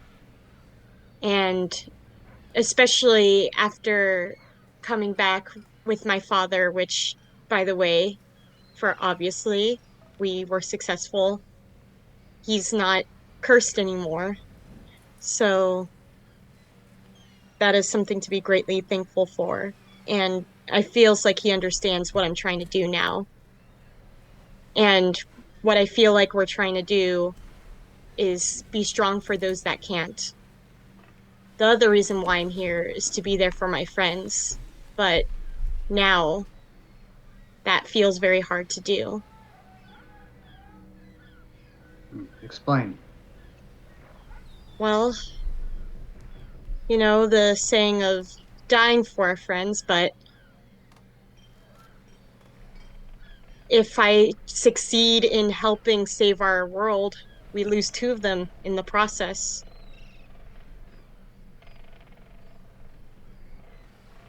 It is war. There are losses in war. But if we win it, almost any price is worth it, including ours, our lives. Mhm. Well, I hope that I was meant to be here for this as well. Thought it was for my mother, but I think I needed to stick around for this too. We need you. There's no kinder heart nor greater slayer that I have met, Prince Swiftbow. We will see this to the end. And there's no one else I would have wanted to be my first friend. I'm honored. Thank you, Volric. And then I just look at her awkwardly. Do you want to say hi to Bert Jr.? Bart has changed as well. And I point at the feathers. Yes. This is different from when we were on the island. I wasn't able to bring that Bert back. Um, so You ever thought of bringing him back as a rat? You could be Bart back a rat. you know, I thought you were a different man, but I Hmm. see that the first friend I made is still in there. That was for the show. Room for fourth wall. um, indeed, you fought a mighty enemy if Bert himself was to have perished as well. You know, the Well, old Ulrich would be relishing in the stories that we are creating that people will be telling of us. But all I see is this mission, and it is quite clear to me. We must win, and we shall win, no matter the cost. we will win. And with you and Bert, that will happen. Of course. Okay? Okay. As we see the two of you standing on the deck there as this conversation comes to a close. I believe the last person, unless you wanted to do something on your own, but I believe the last person that wanted to do something before dinner was Aize. So, Aize, as you respectfully take some time to wait for Aspen and Chenyar to finish up their errand with Keladek, I believe you wanted to head over there next, correct? Yeah, I will notice Volric and Rin having a chat. I was going to talk to Rin as well, but no, Sure. no, I'll go to the tower. I don't want to interrupt them. Okay. Yeah, so you head to the tower, and we don't have to go through the whole process. You find a way to contact Keladek, and the tower opens, allowing you access, and eventually you find yourself in that same chamber that he seems to hold meetings, and he sees you there. Well, Aize, are we approaching friendship status now, or still just business partners? It's up to you, my friend. Oh no, I went and gave it away, didn't I? I think Oh, maybe a bit. Well, what can I do for you? spells. Spells, right, okay. I can perhaps help you with such things. Well, I was thinking more of an exchange. What did you have in mind?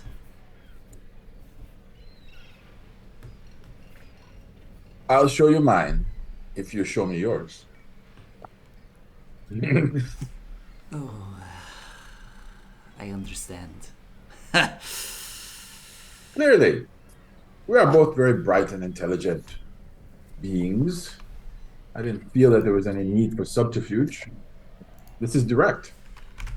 This We'll look at each is... other's spell books, and then we'll talk afterwards. Just look. That's all.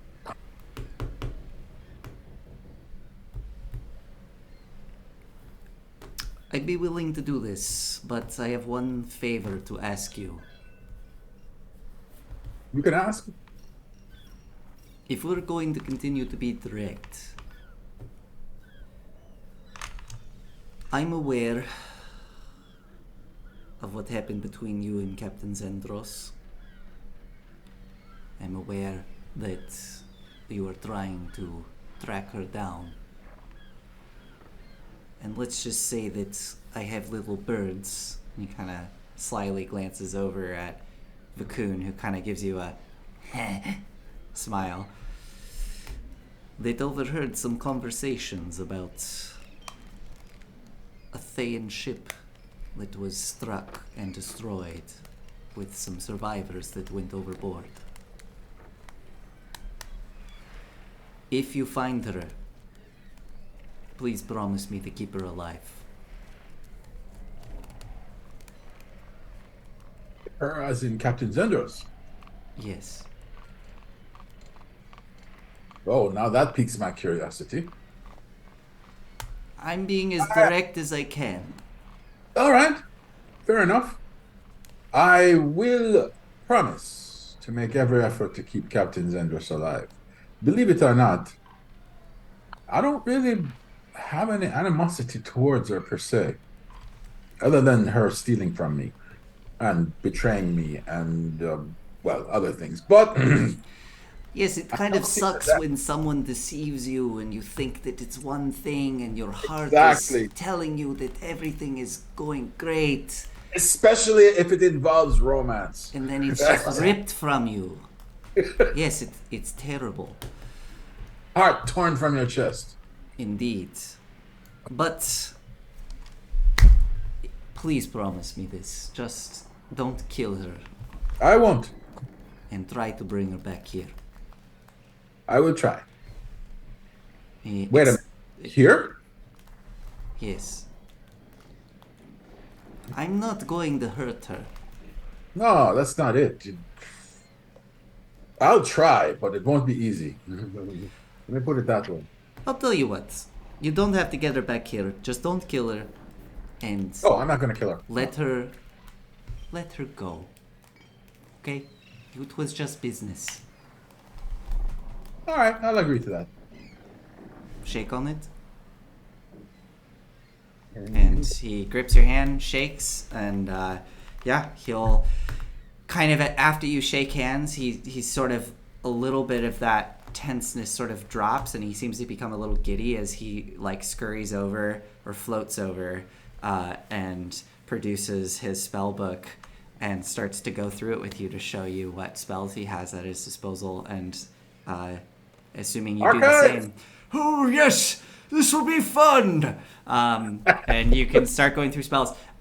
Let's do that off stream. Figure out what spells he has, because I need to actually figure some of that out. I have like a very rough idea, but I want to like get it narrowed down. So, but All right. yeah, he will happily exchange spells with you.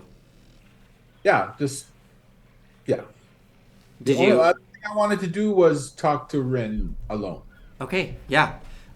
You can do that. So, as you wrap all that up, Aize, and I'm assuming it takes some time because you have to copy everything down, right? That's a good question. I assume it does. Well, we can. I'm 10th level, which means for me it won't take that long, but it might take Keladak a long time. I'm Order of Scribes. 10th Right, level. yeah. So it takes you a lot faster. Well, let's assume. Let's just assume it takes you most of the day for now. And by the time you finish and you exit his tower, the sun is setting, and you're able to go off and find Rin. Rin, are you still at the ship? Yeah, she's again for simplicity's sake, I'll say she's still training after Volric left after the conversation. Okay, cool. I almost said Glum. Aize, you are able to find Rin there on the deck of the ship, and the two of you. Yeah. Oh, Bird is looking marvelous. I think he's a good one. Indeed. Rin, I wondered if I could ask a boon of you. Yes? After I'm gone, and I pulled out Archive, could you take Archive to Termish, to the city of Alagon, and give Archive to the librarian there, the chief librarian? Of course. He's expecting. Okay. I'm sure you will be feted and treated very well if you're around. It'll be safe with me. Thank you. But I just wanted to make sure Archive was taken care of after I'm gone. I know that you're the one I can trust to do this. Thank you. Oh, no, thank you, my dear.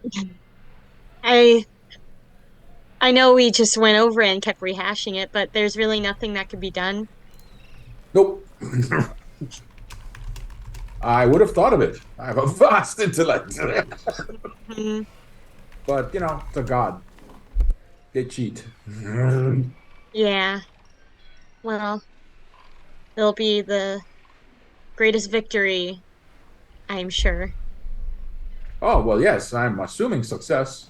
If I fail, I'm going to be dead either way, so. Well, let's make sure your story ends well.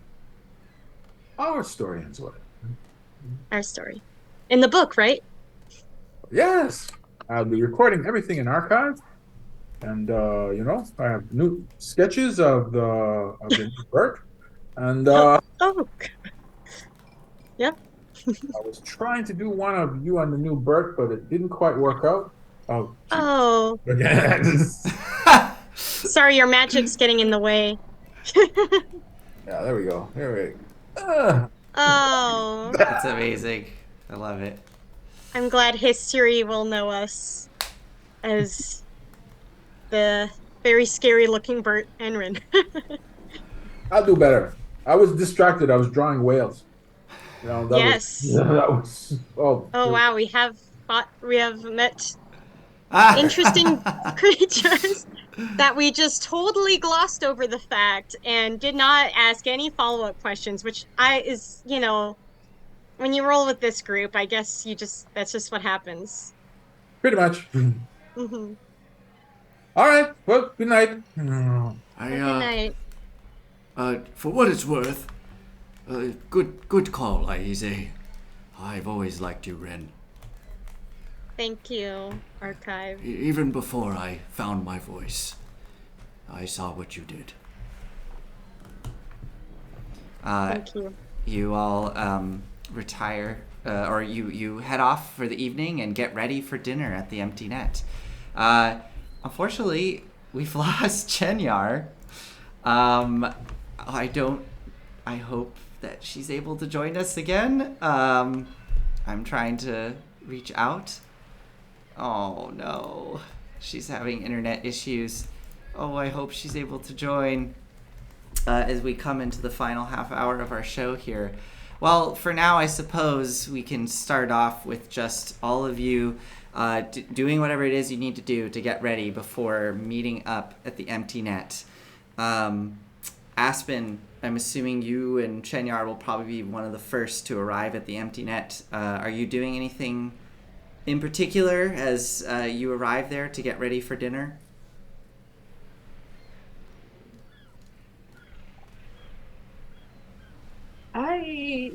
I don't think I am. I think I get ready in the captain's quarter, see all the roses, and I'm just like, I lean out the door. Who put these roses in here? I think Chenyar gives you a wink. Oh, okay. Yeah, I gotta go back to getting ready. And I kind of do want to go talk to Rin. Sure. Yeah, we can do that while we wait for, hopefully, for Chenyar to reconnect. So as you finish getting ready and find Rin as Rin is exiting as well, being ready for the evening, what would you like to talk with Rin about? Hey, I know this is hard, and okay, I'm sorry. I'm not really good. I'm not really great with these kind of speeches. I just want you to know that you have an infinite amount of potential. And you are like my little sister. And I'm going to be sad to go. But I know that you and Vorik and whoever you meet are going to you're just gonna do great, Rin. Obviously it was hard to take that news, but talking to Volric and talking to Aize, you're returning home, right? Yes, it's something I wanted more than anything until I met you guys. Well, I wouldn't know what it is like to be the daughter of a god, or or your other parent, who I hope she's not hearing or my words. Oh, I'm sure she's listening. Don't worry, just say what you want. But it's fine. But my mother always taught me to look at all of us the same, because we are defined by our mortality, because what we choose to do with the limited time we have is what makes us us. And I'm really sad to see you leave, but I think you joining us with us mortal beings, it taught you what it is to be yourself, and I'm glad to have met you. I just hug her. Well, I will say, in the time of me being down here, I did learn a lot from all of you. But I get to see my brother and sister, and I'm gonna miss you all, but I think I'm gonna miss you most because you're like this sunshine just coloring gray days or something. I don't know. You just make me happy, and being around you is just, it gives me this warm feeling. What is that feeling, Ren? Well, most would define that warmness as love for another person, which Aspen, when you were asking about that bad feeling when Glum left, you're only capable of having that feeling if you cared. And if there's anything I've seen you grow to do is care. Carrie? What is that? No, It's I when just have to. it's a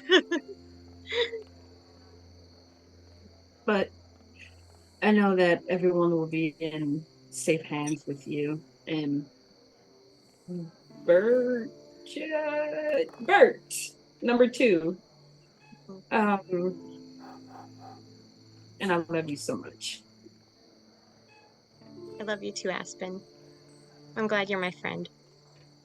I'm glad you're mine. Okay, I feel this sudden emotion to cry, I think. So I'm gonna walk away. All right, later. And I just leave. Oh, we need the mic switch. As you leave and you rejoin with Chenyar, and you all gather up and trickle into the empty net, finding yourselves at a booth. Aspen, if you want the best booth in the house, you can get it. Oh yeah. Getting the best booth in the house and gathering up as food starts to pile in one after another. Aspen or Chenyar, you have your 2 bottles of wine that you've brought to serve to everyone. I'm assuming, right? You said you were bringing 2 bottles? Yes. Yeah. Yes, several bottles. Very fine wine is had as Chenyar serves it to you all, and you begin to enjoy maybe your last meal in Saltmarsh for some of you. Very likely your last meal in Saltmarsh before you head out to sea to confront whatever waits you out there. Is anybody want to do anything while this dinner is taking place? Otherwise, it's just, merriment and drinking and eating and good times to be had. Would probably pull out the wine and she would pour everybody a glass, and she would raise it and she would say, "To friendship." And then she would say, "To the captain," Aspen. And then she would call out different wonderful things about each of the folks that we're Aize, and Volric and Ren, and just talking about all of the wonderful things that everybody has done together as a team. Yeah. Wonderful moments to be had as Chenyar gives these cheers. Chenyar, as the evening is progressing and the drinks are flowing and you're feeling that warmth flush through you and your cheeks becoming rosy, the sound of the tavern suddenly stops, and you just hear the sound of your own voice chuckling and realize that there's no other sound to be heard. As you look around, you can see that everyone is frozen in place. Shinyar start to get nervous as she looks quickly, her eyes darting from each one of her friends. You see each face locked in a moment of joy and revelry, and then your vision settles on Volric. Volric, what do you imagine your facial expression is in this moment? As it's late in the evening, there's many drinks have flowed, and there's a lot of merriment occurring. But what does Volric look like in this moment? Perhaps even more thoughtful. Probably looking down the table, looking a little less at his companions, thinking of what's ahead, focusing on that. So you see the frozen image of Volric focused, no real merriment on the face at all. And as you're seeing this image, the lights in the tavern suddenly dim, and all that is left is shadow and shades of gray of this image before you. And you feel a cold chill run up your spine and hear a gentle voice creep into your ear as though it is right next to you. Hello, Chenyar. my queen. Hello. As she drifts to be directly in front of you, kind of looming over the top of you, the white masked face staring down at you, with a mantle of black raven feathers just cascading down onto the floor. She looks at you. You've done so well. I have relished every moment that you've gone through. The amount that you've done for this Aspen to let her let go of her pain and move on. Oh, it's so delicious. And exposing that Anders to the entire town. Watching his life crumble before him. Oh, that secret was tearing him apart. And now it's out there for the world to see. Well done, my dear. Well done. Thank you, my queen. You have one more task at hand, and then I will gladly pluck those memories from your mind. My family, yes. Yes. I like this new look. You're starting to let go yourself, I see, without my help. Yes, my queen. It would appear that I have made strides in the direction that you have said that you would grant me on my own. It's wonderful, truly. This new batch of emotions that's just flowing through you is a bit delicious. But, as I said, there's one more task at hand. Did you wish of me? Yes. I asked that you collect 3 sources of pain that were found in the world, and you've got 2 for me. The final one I request of you comes from that little ship that your friend Volric saw. There is an individual aboard that ship, the one that Volric refers to as Sergal. I want his soul. And Chenyar, you feel suddenly kind of a cold weight appear in your hand.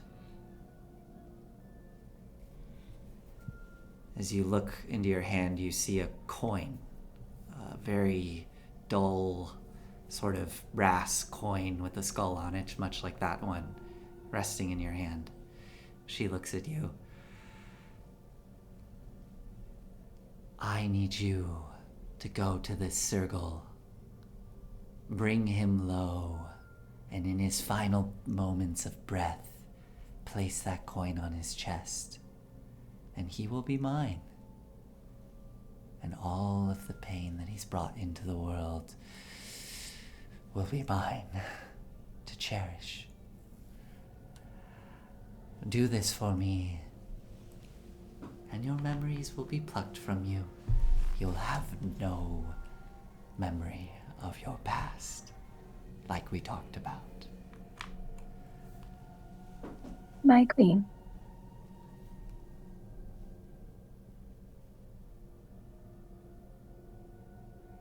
You have asked this of me. And she will glance up at Volric, his frozen face. The joy that is not on his face anymore, that she remembers quite fondly. And she will look back at the coin, and then up at the Raven Queen. and she will say, "My queen, if someone else was to do this task for you, would their debt be paid?"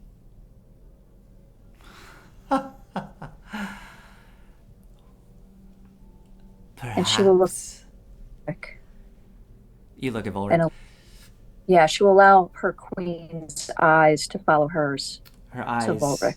follow your gaze and rest on Volric, the frozen image of Volric there, stoic, surrounded by his companions, all locked in moments of joy and laughter. And she looks back at you. Oh, Chenyar. How noble of you. I could do this, yes. If he were to complete this task, I would be willing to make a trade. One aspect of a person for another. He would return to his old self. But should you do this, you will need to pay an even greater price to fulfill your debt. Chinyar will look back down at the coin that she holds in her hand. She will rub it, and she will look back up at the Raven Queen and say, "I understand. Thank you, my queen." Very well. For the Sorry, go ahead. I didn't mean to cut you off. No, that's okay. She just looks back and she will say, "Thank you for the choice," and then look back down, and her face will be extremely pained As you look as she down, continues with her hand. as you look back down at the coin and feel that pain kind of washing through you, you hear a gentle sigh, and then in an instant, the music of the tavern floods back into your mind, and you hear laughter, and you see all of your companions laughing and being merry with each other around you in an instant. You are back in the tavern. All the color and light is back. As she instantly comes back into the reality of her situation, she will hold tight the coin in her hand, and then she will look over at Aspen, and a tear will start to form in her eye. Okay. Do I see that? Chenyar, are you kind of trying to hide it, or you're hoping that Aspen sees it? Hide it. Hide it. Okay. I don't think you notice this, Aspen, in this moment. There's a lot of excitement happening right now. You've been drinking. We, as an audience, just notice this small tear welling up in Chenyar's eye. Chinyar will quickly brush it away, and she will smile brightly at Aspen and give her a wink and start to laugh as if nothing changed. Okay. The evening continues, and you all enjoy your time here as the evening becomes late and people start to filter out of the empty net until eventually the dinner starts to come to a close.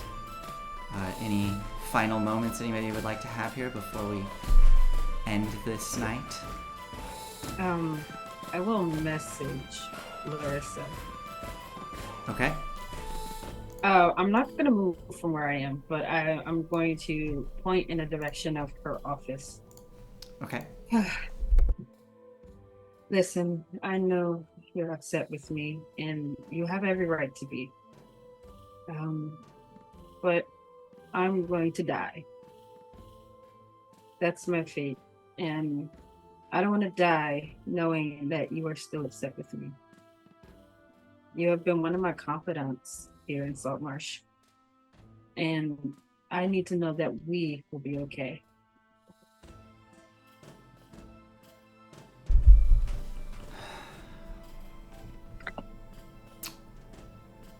There's a long pause.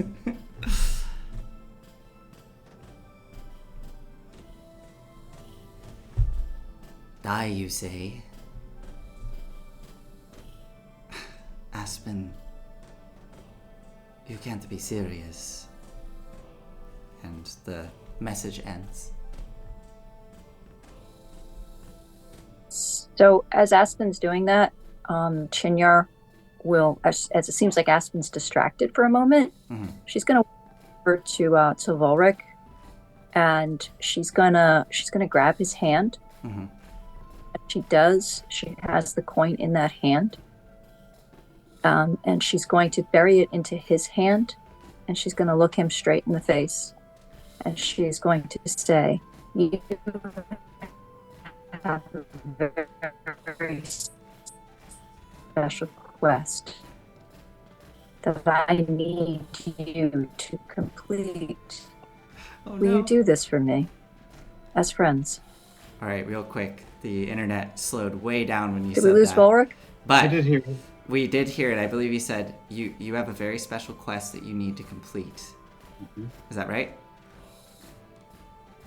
Yes. Okay. Svelric, will you do this for me? Of course. But we have this more pressing quest upon us. We do. But this one is very, very special. And it's only you that can complete this for me. What you need to do is you need to take this coin that you and I are holding right now in both our hands, and you need to put that on the chest of your traitor friend, the one that stole your ship. You must slay him and put this coin on his chest. Will you do this for me? And I anticipate that I'm fated to meet him again, perhaps even on our way to face Tharizdun. And if we do, for someone who cannot take pleasure, I would take pleasure in that. Somehow, I believe you are right. But only you can do this, Volric. I cannot do this. But I desperately need you to do this for me. Please accept it. I accept. As you let those words leave your lips, Volric, you have this sudden surge kind of cold shoot through your body and almost take the breath out of you, and you just see a quick flash of imagery in your mind and whispers, and you feel this sudden focus and clarity of what must be done, that you must find Captain Sergal, defeat him, and place the coin on his chest. And as that happens, Aspen, as you're getting ready to cast the next, I'm assuming you were going to cast it again to Yes. to speak with Larissa. You're pointing your finger and notice Volric kind of tensing up. All of you suddenly feel a cold come through the room, a kind of chill run through you, and the oil lamps in the room seem to kind of flicker and dim. Lurt on the hurdy-gurdy even stops midway and kind of looks around as all of the light seems to be sucked from the room. Volric, as you kind of let go and panting out of breath and look up at Chenyar, all of you start to see this, but Volric, you see it first. Chenyar standing kind of where the booth is at the corner of the room, all of the light seems to have sucked away, and there's just a darkness behind Chenyar. You all watch as a figure made of shadow suddenly grows up out of the ground, looming up above Chenyar, a good probably 2 heads above her. I would instinctually draw my sword. So as you grab the hilt of your sword and start to draw it, you hear the sound of steel, all of you being drawn. You watch as... Sorry, let me find this here. You watch as in a flash, the figure stretches toward Chenyar and reveals a giant pale hand draped in shiny black feathers that wraps around her in a flash, caging her like a bird. Chenyar, what is your expression in this moment? In this moment, my eyes quickly dart over to Aspen. I have this look of complete fear in my eyes, and I try to reach out and say something, but it happens so quickly that all she can see is my face looking towards her, and this complete terror on my face as the next thing happens. And as Chenyar extends a hand out between the fingers, about to say something to you, Aspen, the hand clutches tight as Volric has just drawn the sword and is getting ready to reach out, and in an instant, the hand pulls into the shadow, into darkness, leaving nothing behind. Ah! Is the shadow still there? As you all stand there in shock as to what just happened, all of the shadow starts to melt away and the oil lamps start to tune back up and reveal the empty space where Chenyar was, and all that is left is just the empty net, the walls of the building and the floor. There's no sign of a hole or gap or anything. Chenyar is gone. And Rin? Oh, sorry. Go ahead, Aize. Rin, what did I tell you? The gods cheat. And that is where we're going to end tonight as Aize's words ring through the tavern. Aspen, you, in this moment of shock, see a single raven feather drift down in front of your vision as your vision focuses on it, and it gently glides down to the floor of the tavern. Okay, thank you everybody for joining us this evening. Amy, thank you so much for coming tonight, and hopefully we'll see you again sometime down the road, perhaps as a different character, perhaps Chenyar will return. Also, I want to thank Amy for collaborating with me on figuring out some of the beats for tonight's episode, so thank you, Amy. Really appreciate that. And I also need to, of course, I need to throw out another shout out. I've mentioned them before, but I need to shout out Claire again, because Claire has been so helpful in helping me construct this story. So yeah, thank you everybody. Really wonderful episode tonight. We will see you all next week for big things. All right. Good night. Thanks, everybody. Good night, everyone.